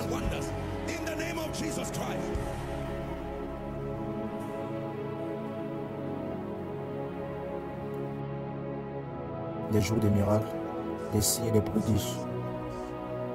Certaines maladies dont tu as été diagnostiqué, certains d'entre vous vont voir qu'avant le service de miracle de janvier, pour toi, ce sera un service d'action de grâce. Parce que au moment où on va rechercher cela, ils vont trouver que c'est parti et que ce n'est plus là jamais. Cette phrase-là, tel père, tel fils, si ce sera une phrase négative dans ta vie, nous l'annulons déjà. Tel père, tel fils, dans le sens du progrès, passion envers Dieu, ça on est d'accord, mais tel père, tel fils, pour dire que les malédictions continuent, on annule ça. Tel père, tel fils, pour dire que l'échec continue, on l'arrête. Dans le nom de Jésus-Christ.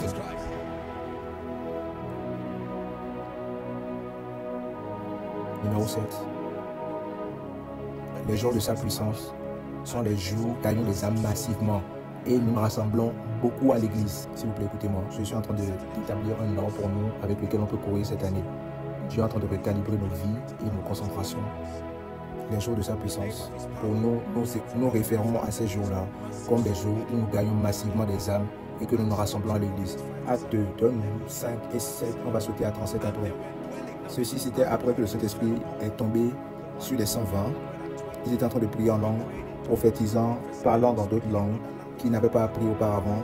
Et il avait séjour à Jérusalem des Juifs, hommes pieux de toute nation qui sont sous le ciel.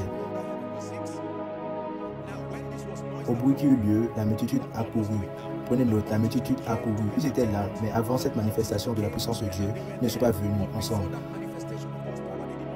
La multitude accourut et elle fut confondue parce que chacun les entendait parler dans sa propre langue. 7. Ils étaient tous dans l'étonnement et la surprise. Et ils se disaient les uns les autres, voici ces gens qui parlent, ne sont-ils pas galiléens? Sautons, on lit jusqu'à 37. Après avoir entendu ce discours, donc du 7, Pierre a commencé à enseigner, j'ai dû sauter son serment, sa prédication, 37. Après avoir entendu ce discours, ils eurent le cœur vivement touché et dirent à Pierre et aux autres apôtres, hommes frères, que ferons-nous? Pierre leur dit, répondez-vous et que chacun de vous soit baptisé au nom de Jésus-Christ pour le pardon de vos péchés et vous recevrez le don du Saint-Esprit.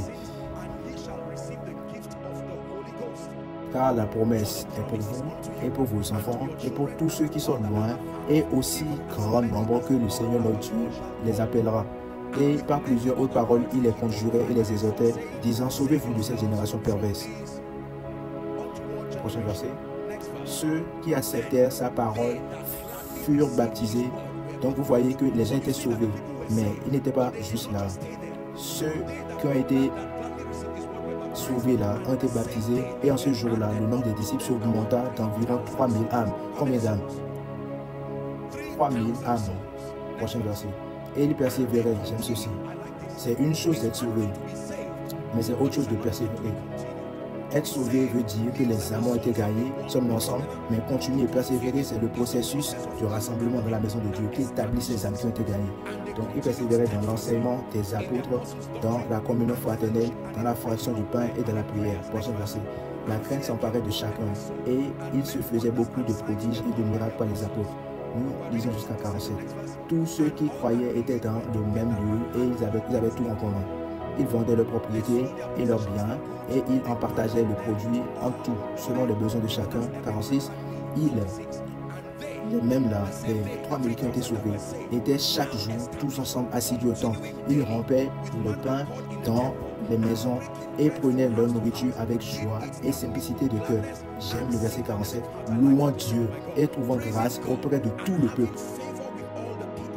La dernière phrase, on l'écrit ensemble. Et le Seigneur ajoutait chaque jour à l'église ceux qui étaient sauvés. Donc voilà le programme de Dieu pour les nations.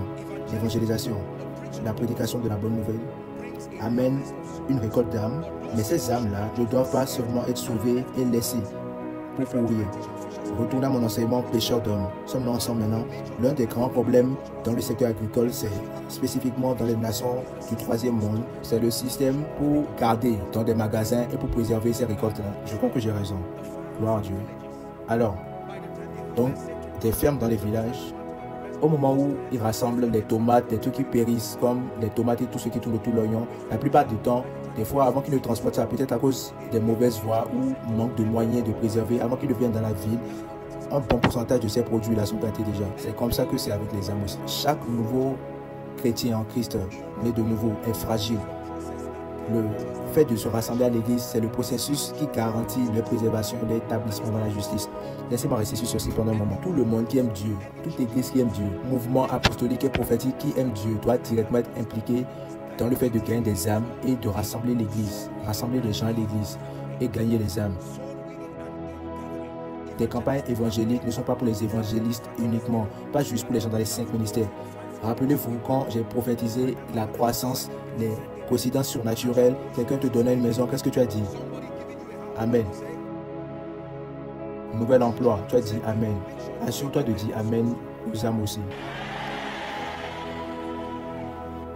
Pour tous les âmes que vous gagnez, vous êtes en train de sauver quelqu'un qui peut devenir voleur. Tu es en train de sauver quelqu'un qui peut causer des problèmes à tes enfants maintenant et dans le futur. Sommes-nous ensemble?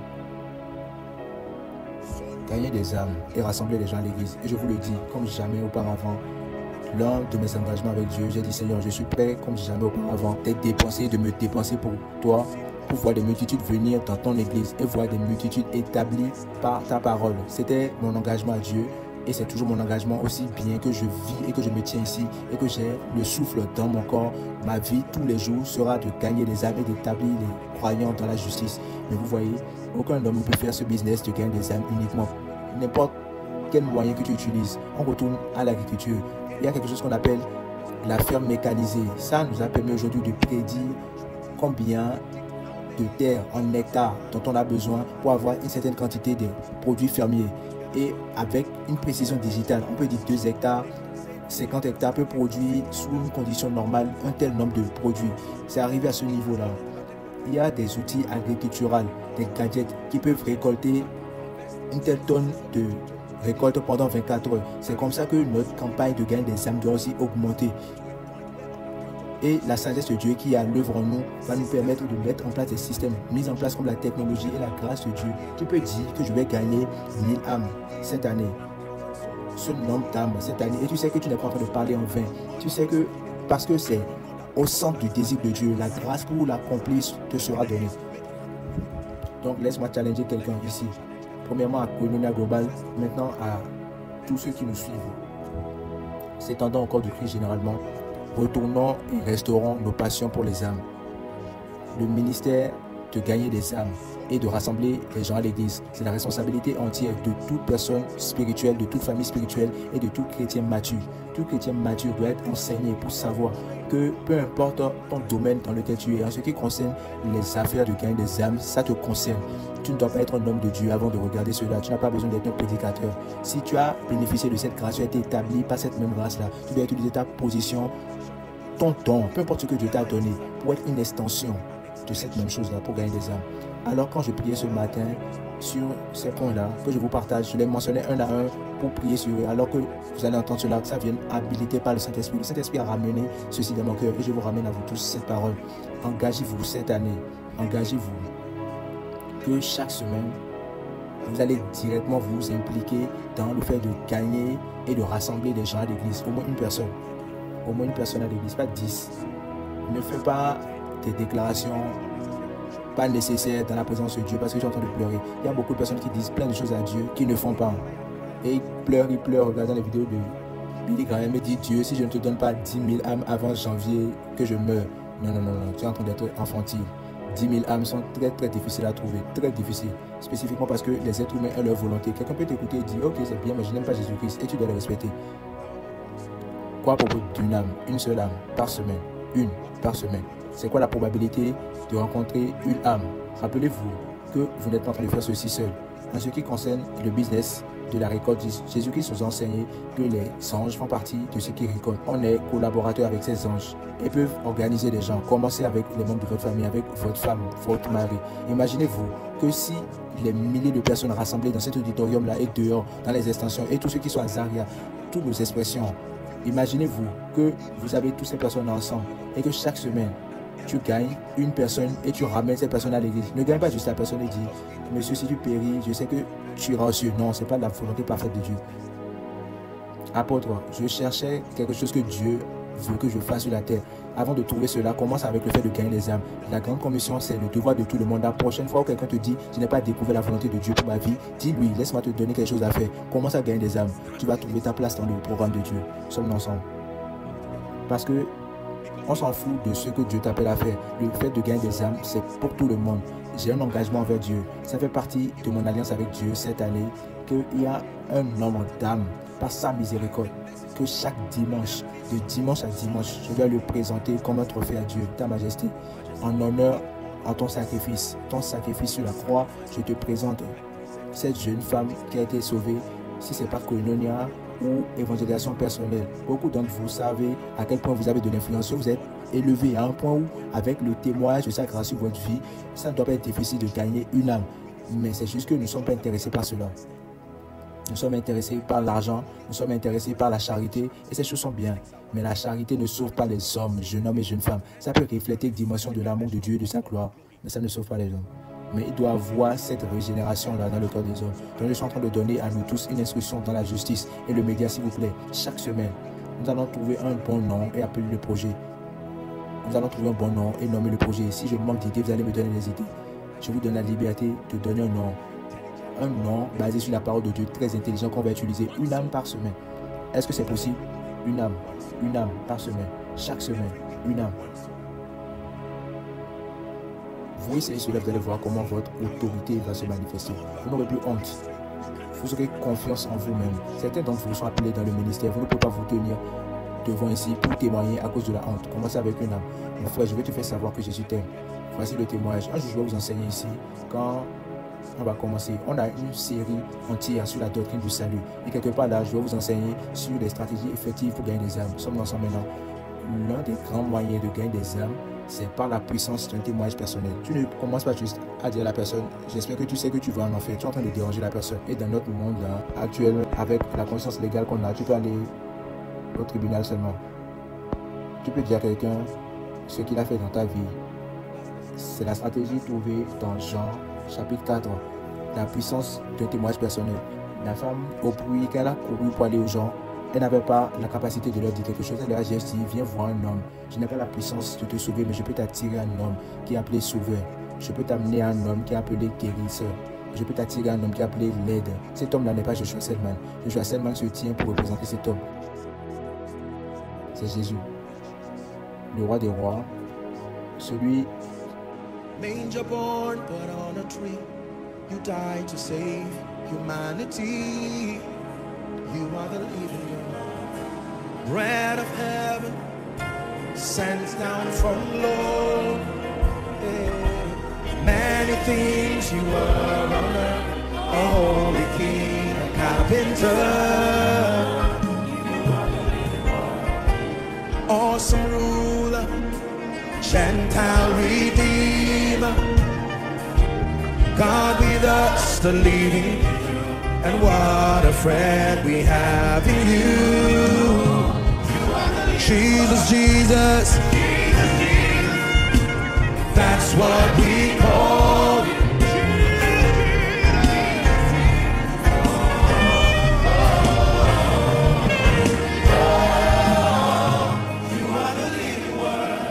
Alors, challengez-vous, communauté globale. Prenez ceci comme une instruction prophétique. Nous avons beaucoup de programmes à lier cette année, taillés pour gagner des âmes et établir les saints. Je vais faire toutes ces annonces aujourd'hui ou au service du miracle. Mais je peux vous dire, pour être mis en place pour nos programmes, du son, du réveil, à toutes nos autres conférences qui viennent, du Royaume-Uni, aux États-Unis. Je crois que c'est aux États-Unis, on a des trucs à faire encore. Mais Canada, c'est déjà bien, on est prêt à partir. L'Angleterre aussi, c'est bon. Et tous les autres programmes, par la miséricorde de Dieu. Et quoi à propos de notre conférence en novembre qui se passera ici, de grandes manifestations de l'Esprit. Alléluia. Et qui sait, d'autres programmes qui vont se passer avant ce moment. Ceci, c'est un ministère apostolique. On va manifester n'importe quel programme. Si on doit faire un week-end d'enseignement sur l'évangélisation, que tous ceux qui sont appelés à servir viendront et on va les entraîner. Décidez cette année que je vais connaître Dieu et je vais servir Dieu. Le christianisme traditionnel, conventionnel, mettez ça de côté. Décidez de chercher Dieu, de poursuivre Dieu qui rend votre vie profitable. Gagner des âmes. En ce qui me concerne, moi, j'ai décidé que le monde connaîtra Jésus-Christ plus à cause de ma vie. Il m'a donné le ton de la vie. Cette année, je ne vais pas le perdre. Il m'a donné une voix pour parler aux nations. Et il a causé l'influence afin qu'on puisse m'entendre. Alors, je ne vais pas perdre ce temps-là. Je ne vais pas perdre cette grâce-là. Au lieu d'écrire, poster, partager des bêtises sur vos plateformes de réseaux sociaux, pourquoi ne pas faire quelque chose qui amène gloire au nom du Seigneur? Vous pouvez commencer à poster une écriture, un verset biblique chaque jour basé sur le salut. Mais apôtre, quand je vais faire cela, pas beaucoup de personnes ne vont suivre et aimer. C'est mieux de sauver une personne que d'avoir un ensemble de personnes déterminées qui ne veulent pas suivre Jésus-Christ. Engagez-vous cette année pour servir Jésus-Christ cette année. Commencez cette nuit. Prenez la décision. Vous entrez dans la voiture avec quelqu'un et quand l'opportunité se présente, tu peux saluer la personne et dire « Ah, où, d'où viens-tu » « Ah, je viens de l'église. Ah, Koinonia, c'est bien. Est-ce que tu veux que je t'invite la semaine prochaine? Je peux t'inviter si ça ne te gêne pas. C'est quoi ton nom? » Tu as l'air très respectable. Oui, gloire à Dieu, c'est ce que la parole de Dieu peut faire. Pas oui, non. Tu es en train de perdre cette opportunité-là. Voici ce que la parole de Dieu peut faire. Tu peux lui dire que, mon frère, je n'étais pas toujours comme ça. J'étais une personne têtue, je faisais beaucoup de bêtises. Est-ce que tu as entendu parler d'un homme appelé Saul dans la Bible? Oui, je crois, à l'école du dimanche. Voilà, j'étais comme ça, mais ma vie aujourd'hui, c'est un témoignage de ce que Jésus-Christ a fait. Et je suis content de t'informer qu'il peut faire cela à tout le monde, incluant toi aussi. Et si tu me donnes cette opportunité, je peux t'amener à Christ. Mais peu importe, tu peux me donner ton contact. Je serai fier de te rappeler qu'il y a église. Et quand tu repars chez toi à l'église, s'il est sauvé ou pas, cela devient ton projet d'intercession. Père, j'ai rencontré cette soeur, je ne sais pas de quelle famille elle vient, mais les pas d'un bon homme sont ordonnés par Dieu. Mais maintenant, alors que tu m'as permis de rencontrer cette soeur, dans le nom de Jésus-Christ, j'intercède par la puissance du Saint-Esprit que cette jeune fille-là sera sauvée. Tu seras surpris. Mardi, mercredi, elle t'appelle, tu dis, tu es étrange. Je t'ai rencontré dans ce bus-là et je n'arrive pas à dormir. Je pense à toi perpétuellement et tu lui dis non, c'est pas moi, c'est le Dieu que je représente. Je peux te dire plus si tu me donnes 5 minutes. C'est un guérisseur, ce qui veut dire il peut te guérir, c'est un libérateur, il peut transformer ta vie. Où tu as appris tout ceci? C'est la raison pour laquelle je t'invite à venir. Il y a une intelligence pour rassembler les gens à l'église. Je prie pour toi, pour le bien du royaume de Dieu, la sagesse pour attirer plusieurs à Jésus-Christ et pour causer qu'ils soient établis dans la maison de Dieu. Que cette grâce va s'en relâcher sur toi maintenant. Ne regarde pas les gens aller en enfer et dire que tu t'en fous. Un jour, ce sera ton frère. Ne regarde pas les gens aller en enfer et dire que tu t'en fous. Tu peux faire ton meilleur. Commence en intercédant pour eux et obtiens la grâce. Sois poli, sois bien organisé. S'ils insistent, ils ne veulent pas t'écouter, pas de problème. Garde-les en paix et va prier pour eux. Le secret, c'est d'intercéder avant que tu rencontres les gens. Père, ordonne mes pas aujourd'hui. Dans le nom de Jésus-Christ, je décrète que mes pas sont ordonnés par le Seigneur. Dieu, tu vas planter cela dans mon cœur. Quand je rencontre quelqu'un que tu as préparé, cette âme-là pour cette semaine, pas juste ajouter au nombre, non. Ceci, c'est au-delà de rassembler des gens à l'église ou bien de faire grandir l'église. Malheureusement, le narratif peut être trompé. C'est au-delà d'avoir une grande église.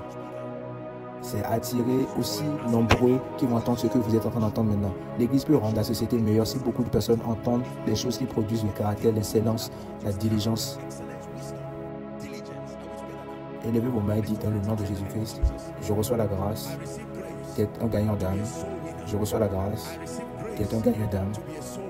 J'amène une multitude à la maison de Dieu, des multitudes au royaume de Dieu, par l'efficience de mon témoignage. Amen. Maintenant, laissez-moi vous donner le dernier point, numéro combien? Numéro 8. Les jours de sa puissance aussi réfèrent au jour où nous avons accès aux ressources surnaturelles. Les jours de sa puissance réfèrent au jour où l'Église, les saints, auront accès aux ressources surnaturelles. Accès aux ressources surnaturelles. J'aime ceci.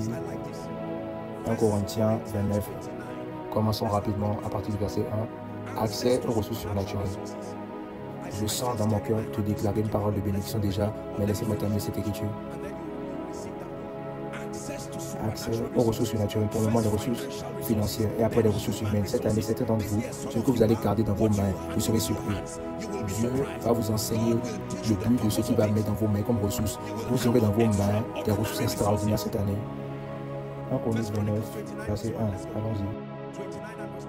Puis le roi David dit à toute l'assemblée, mon fils Salomon, le seul que Dieu ait choisi, est jeune et inexpérimenté, alors que l'ouvrage est immense. Répétez, l'ouvrage est immense.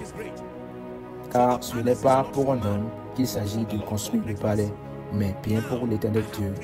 Quant à moi, j'ai consacré tous mes efforts à préparer pour tout le temple de mon Dieu de l'or, de l'argent, du bronze, du fer et du bois pour tout ce qui est à fabriquer avec ces divers matériaux.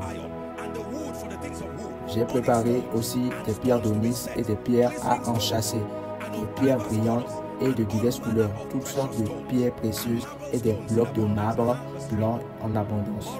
De plus, par amour pour le temple de Dieu, regardez maintenant, je donne pour sa construction des biens précieux en or et en argent que je possède personnellement, en plus de tout ce que j'ai préparé pour le sanctuaire. Verset 4. Il y a dans mes réserves 100 tonnes d'or pur d'Ophir. David est en train de parler. Le plus pur des ors dans ce temps-là, et 250 tonnes d'argent affiné pour recouvrir les parois des bâtiments. Cet or et cet argent sont destinés à la confection de tout ce qui doit être en or et en argent, aussi à tous les travaux que les artisans auront à exécuter. À présent, qui d'entre vous est prêt à donner volontairement et de façon généreuse pour l'Éternel? Il est en train de leur dire, à cause de mon ciel, pour la maison de Dieu, voici ce que moi personnellement j'ai fait. Voilà ma contribution pour mettre à disposition des ressources. Maintenant, j'ai tant souci à vous. À présent, qui d'entre vous est prêt à donner volontairement et de façon généreuse pour l'Éternel? Verset 6. Alors le chef des groupes familiaux et des tribus d'Israël, les chefs des milliers et des centaines, et les responsables des affaires du roi, offrirent des dons volontaires. J'aime ceci. Offrirent des dons volontaires. Verset 7. Ils remirent spontanément pour le temple de Dieu 170 tonnes d'or, 10 000 pièces d'or, plus de 300 tonnes d'argent. On va jusqu'au 9. Quelques 600 tonnes de bronze et plus de 3000 tonnes de fer. Ceux qui possédaient des pierres précieuses les confièrent à Yéhiel le Gershonite pour le trésor du temple de l'Éternel. Verset 9. Le peuple s'est réjoui de ces dons volontaires car c'était d'un cœur sans partage qu'il les avait fait à l'Éternel. Le roi David en éprouva lui aussi une très grande joie. La Bible dit, au jour de sa puissance, les gens auront la volonté. Psaume 113. Quand tu dis que ces jours sont les jours de sa puissance, tu es en train de dire que ces jours-là, à cause de votre cœur de faire partie au programme de Dieu, Dieu sera en train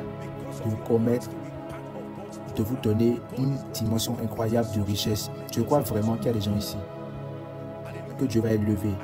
Tu peux ne pas même être des hommes d'affaires, mais une onction va venir sur ta vie, sommes ensemble.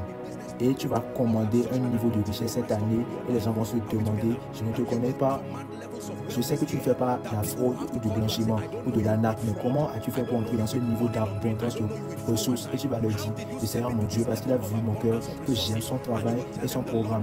Il a mis à ma disposition des ressources. Maintenant, laissez-moi prier la prière que je vais prier pour vous.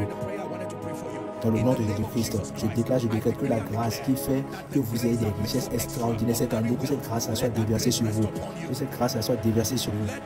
La grâce qui vous fera commander un niveau de ressources à une dimension inhabituelle, que cela soit déversé sur vous. Alléluia, s'il vous plaît, asseyez-vous.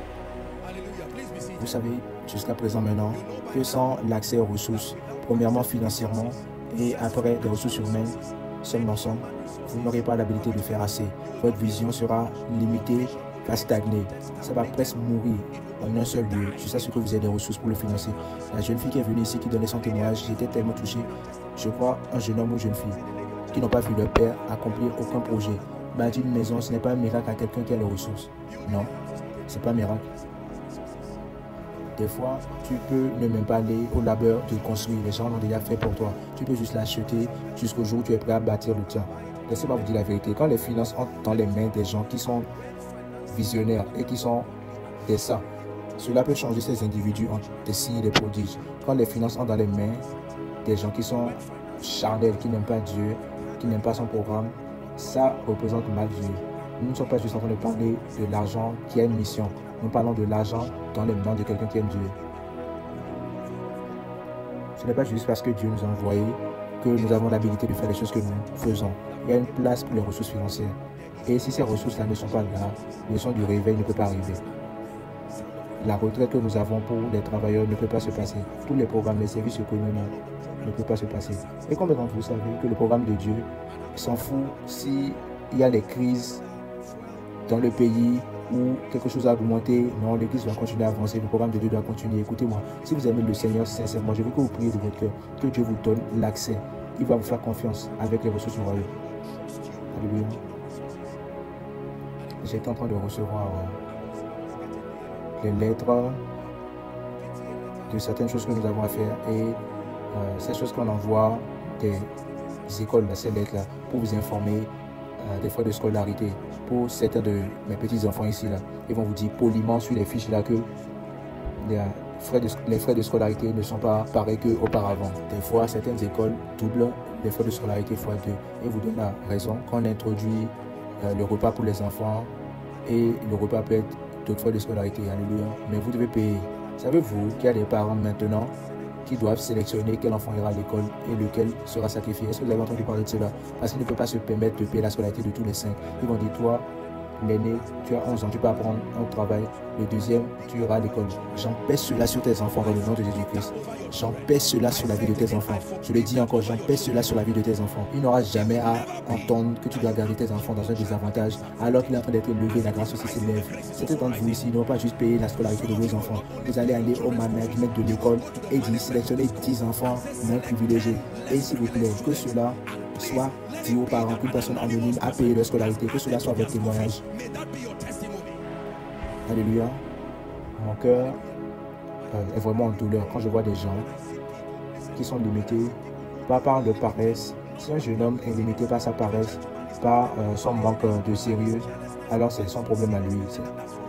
Mais quand tu vois que quelqu'un devient limité, peut étudier, mais simplement parce qu'il vient d'une famille moins privilégiée, ça ne va pas être le cas. Le pire, c'est celui qui va se coucher sans manger. Ça ne doit pas avoir lieu dans notre monde. Vous avez besoin de ressources pour faire du bien, pour manifester la gentillesse et la bonté. Vous avez besoin de ressources pour manifester l'amour de Dieu. Sommes ensemble. S'il vous plaît, ne rejetez pas l'appel pour être béni.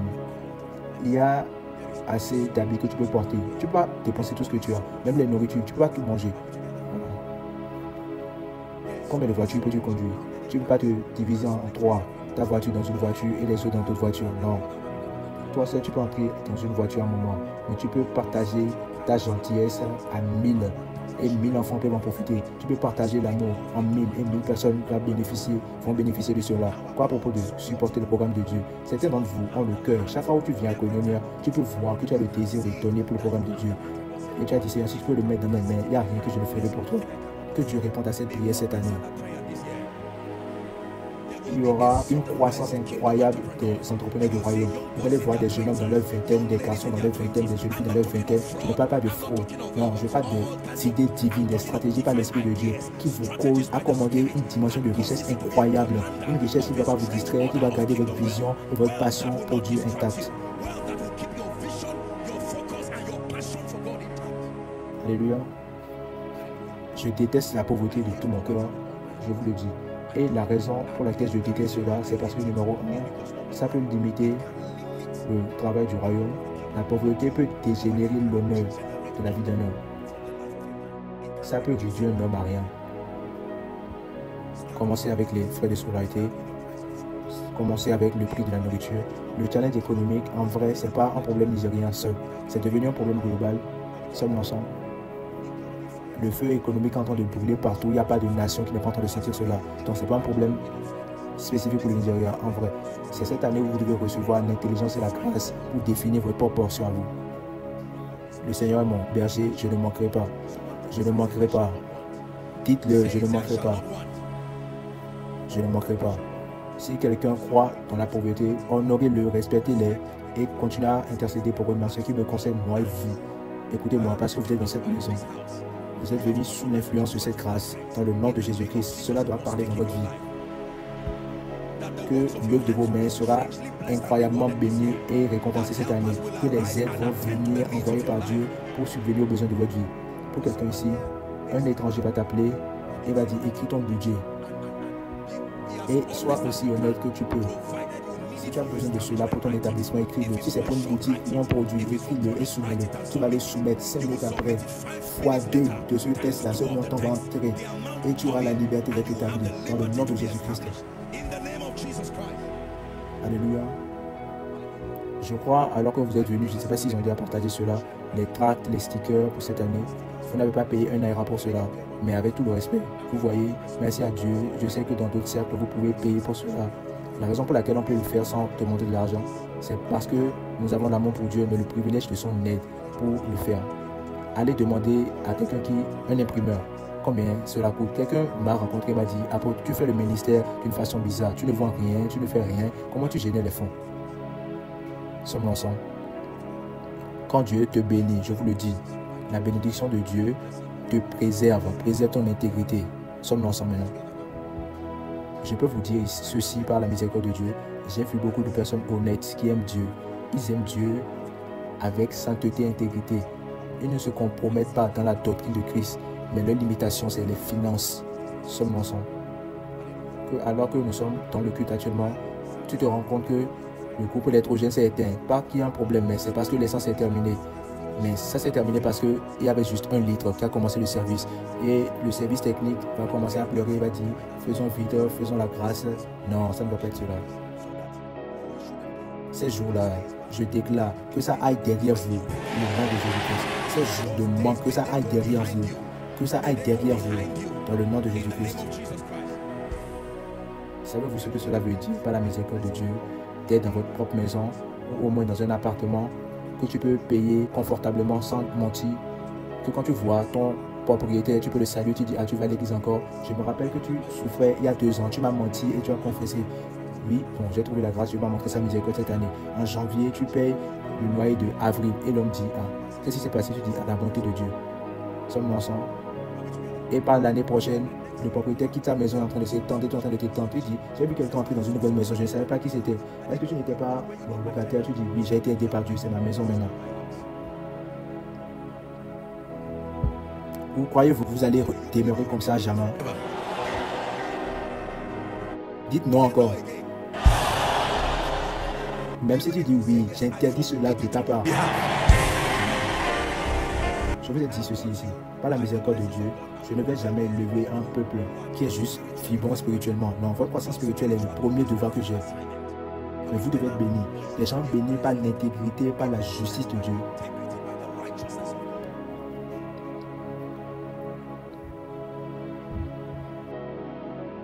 Les ressources, les jours de sa puissance sont les jours de l'abondance de ressources. Des ressources étranges, des ressources pour faire assez pour le royaume de Dieu, des ressources pour aller bâtir les maisons pour vos parents avant qu'ils ne passent de l'autre côté, les ressources pour aller, et certains d'entre vous vont aller payer la scolarité de toutes les personnes jeunes dans votre village.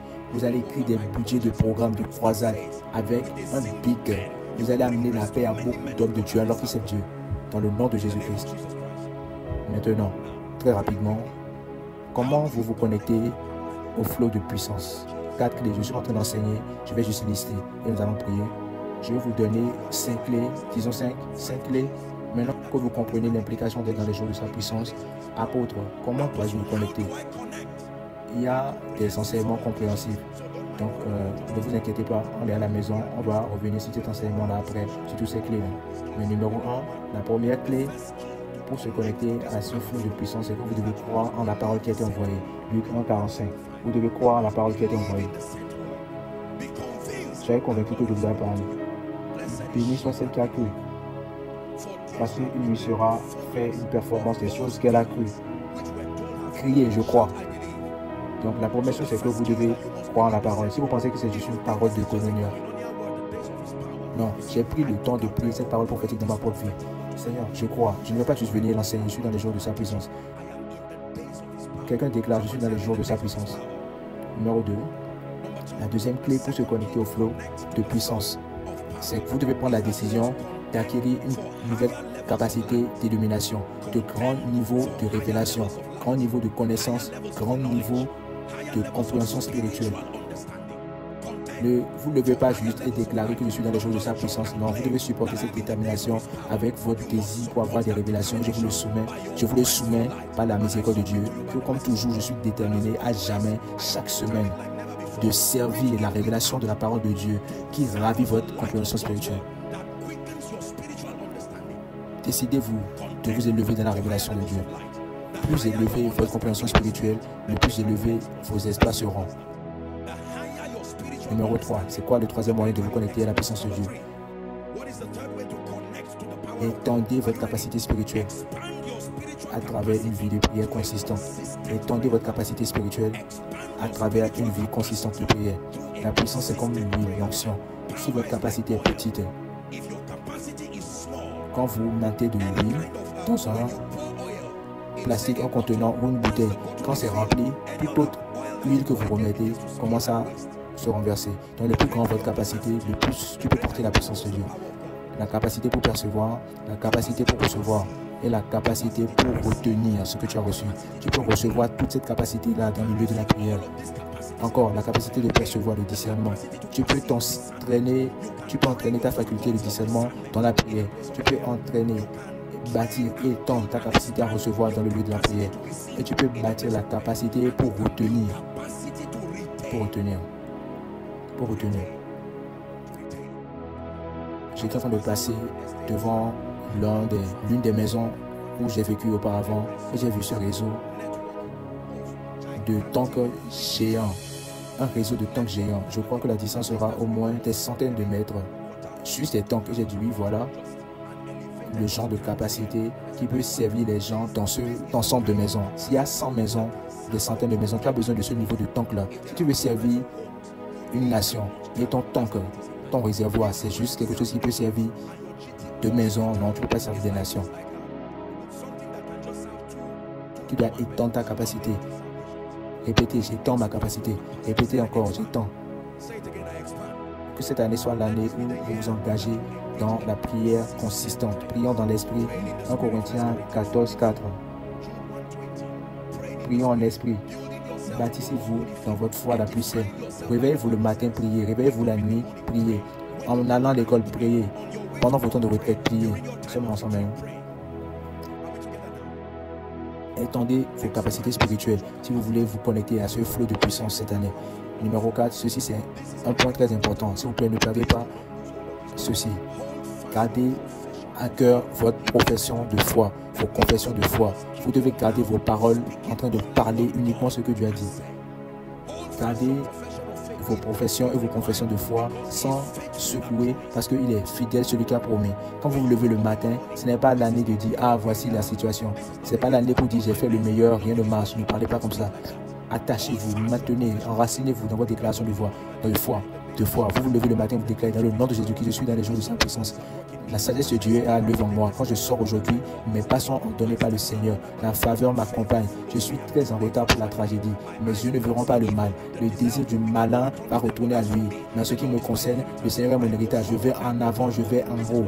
C'est ce que cela veut dire de garder vos confessions. Vous entendez qu'on est en train de chasser les gens au travail. Tu ne t'appelles pas, tu as peur si cela t'arrivera. Non, oh Dieu, considère-moi. Non, ne vous compliquez pas comme ça. Vous êtes un croyant. Dans le nom de Jésus-Christ, je déclare, comme les Hébreux, je ne me prosternerai pas, je ne vais pas me compromettre. Mon Dieu est capable de me délivrer. Mais même s'il ne me délivre pas, je sais que Dieu est plus grand. Il va trouver un autre moyen pour me bénir. En ce qui concerne ma vie, je suis victorieux. Je suis imbattable par la puissance du Saint-Esprit qui est à l'œuvre en moi. Attachez-vous à vos confessions de foi. Vous n'allez jamais m'entendre en train de déclarer des trucs d'échec, des déclarations de défaite. Il y a des choses qui ne viendront pas de ma bouche moi-même, jamais. Non. J'ai laissé cette dimension-là de programmer le danger, de programmer l'échec pour ma vie il y a des années. Si les choses sont plus honnêtes, de bons records, je ne vais pas juste penser à ces choses-là, je vais parler sur ces choses. Je crois et alors je parle. Voici ma confession. Cela doit être ta confession aussi. Tu te lèves le matin, je suis dans les jours de sa puissance. Quelqu'un dit, comment ta journée aujourd'hui? Je bénis le nom du Seigneur. C'est une très belle journée. Je sais que le Seigneur a fait cette journée. Oh, vos paroles d'église là. Je suis fructueux, je suis béni.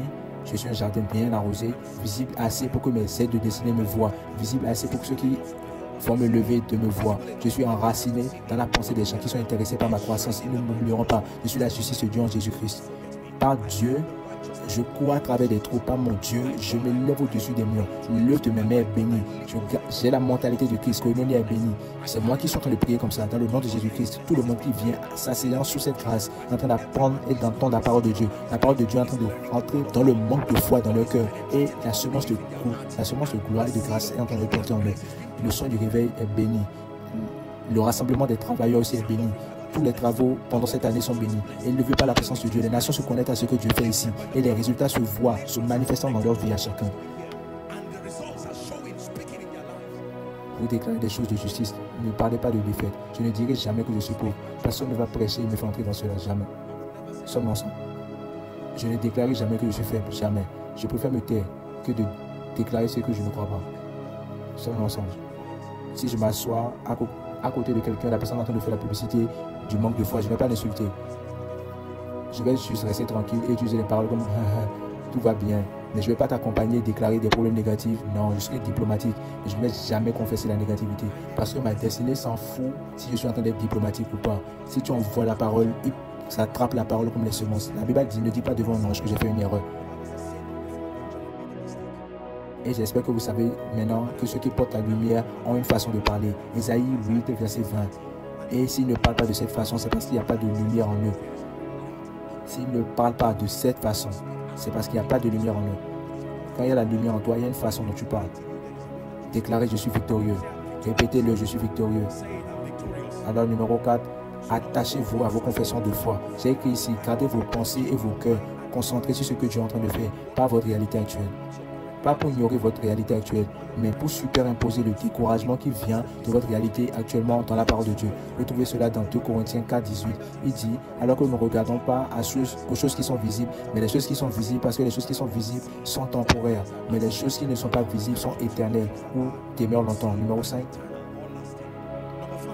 Êtes-vous prêt pour le numéro 5? Comment vous connecter au flot de la puissance? Soyez déterminé de prendre des actions, de faire des actions d'obéissance, des actions de foi, des actions d'obéissance. Ce n'est pas assez de se lever, de confesser la bénédiction que vous cherchez, les promesses que vous cherchez à manifester dans votre vie. Dépendre de votre obéissance à certains principes, votre obéissance à certaines instructions, votre obéissance à certaines conditions.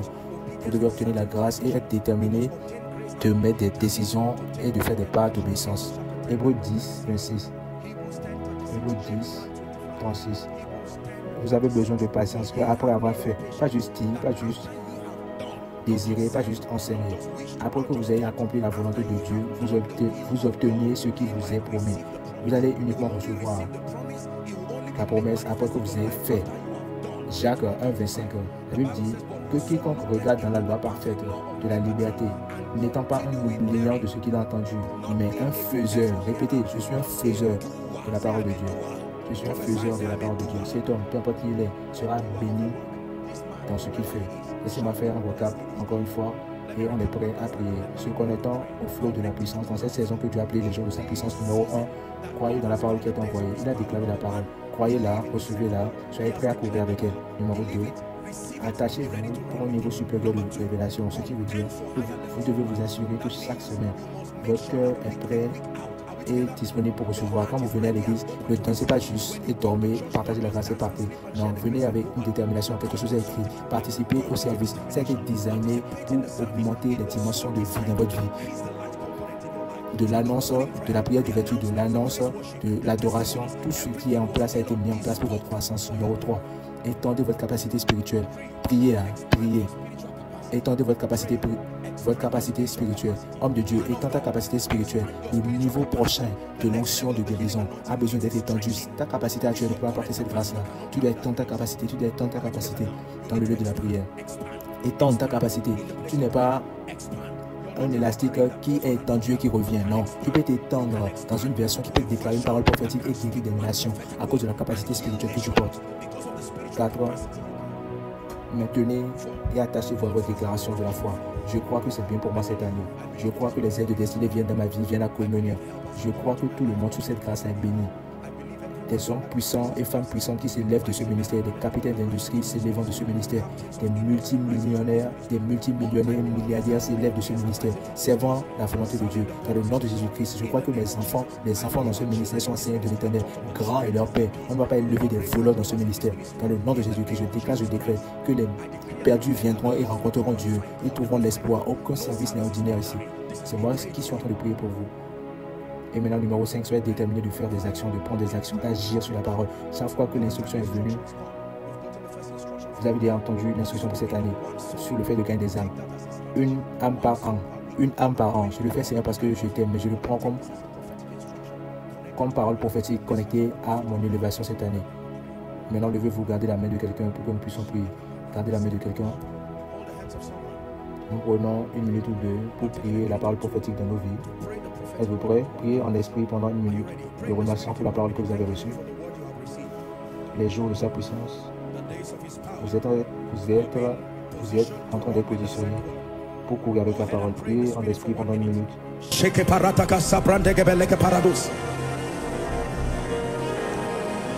Courant avec la parole envoyée. Courant avec la parole envoyée. Courant avec la parole envoyée. Courant avec la parole envoyée. Courant avec la parole envoyée. Courant avec la parole envoyée. Courant avec la parole envoyée. Alléluia. Maintenant prenez 1 minute et commencez à faire des déclarations de foi dans votre vie. Toute bonne chose que vous savez que la puissance de Dieu peut accomplir, recevez-le par la foi. Je vous ai enseigné pas mal de choses. Allez-y. La puissance de Dieu me donne la sagesse. La puissance de Dieu cette année me donne la faveur. Allez-y, priez. Dans le nom de Jésus-Christ, des jours puissants, des jours de sa puissance. La puissance pour rester dans sa présence, je le reçois dans le nom de Jésus-Christ. La puissance de manifester comme un fils de Dieu, je le reçois. La puissance de commander des œuvres puissantes à travers la sagesse, je le reçois. La puissance de libérer d'autres personnes et de profiter de la liberté moi-même, je le reçois. La puissance pour les miracles, les signes et les prodiges. La puissance pour être un participant actif, de gagner des âmes massivement et de rassembler les croyants dans la maison de Dieu pour l'établissement. La puissance pour avoir accès aux finances surnaturelles et aux ressources humaines, je le reçois. Allez-y, priez. Je suis croyant dans la parole envoyée. Dieu a parlé, je le reçois. Mon sentier est comme une lumière qui brille. Je m'attache pour obtenir la révélation. Je décide de prier.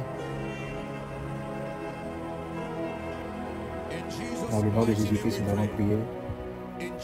Dans le nom de Jésus-Christ, nous allons prier. Je vais déclarer sur votre vie et je veux que vous recevez cela tout au long de cette année.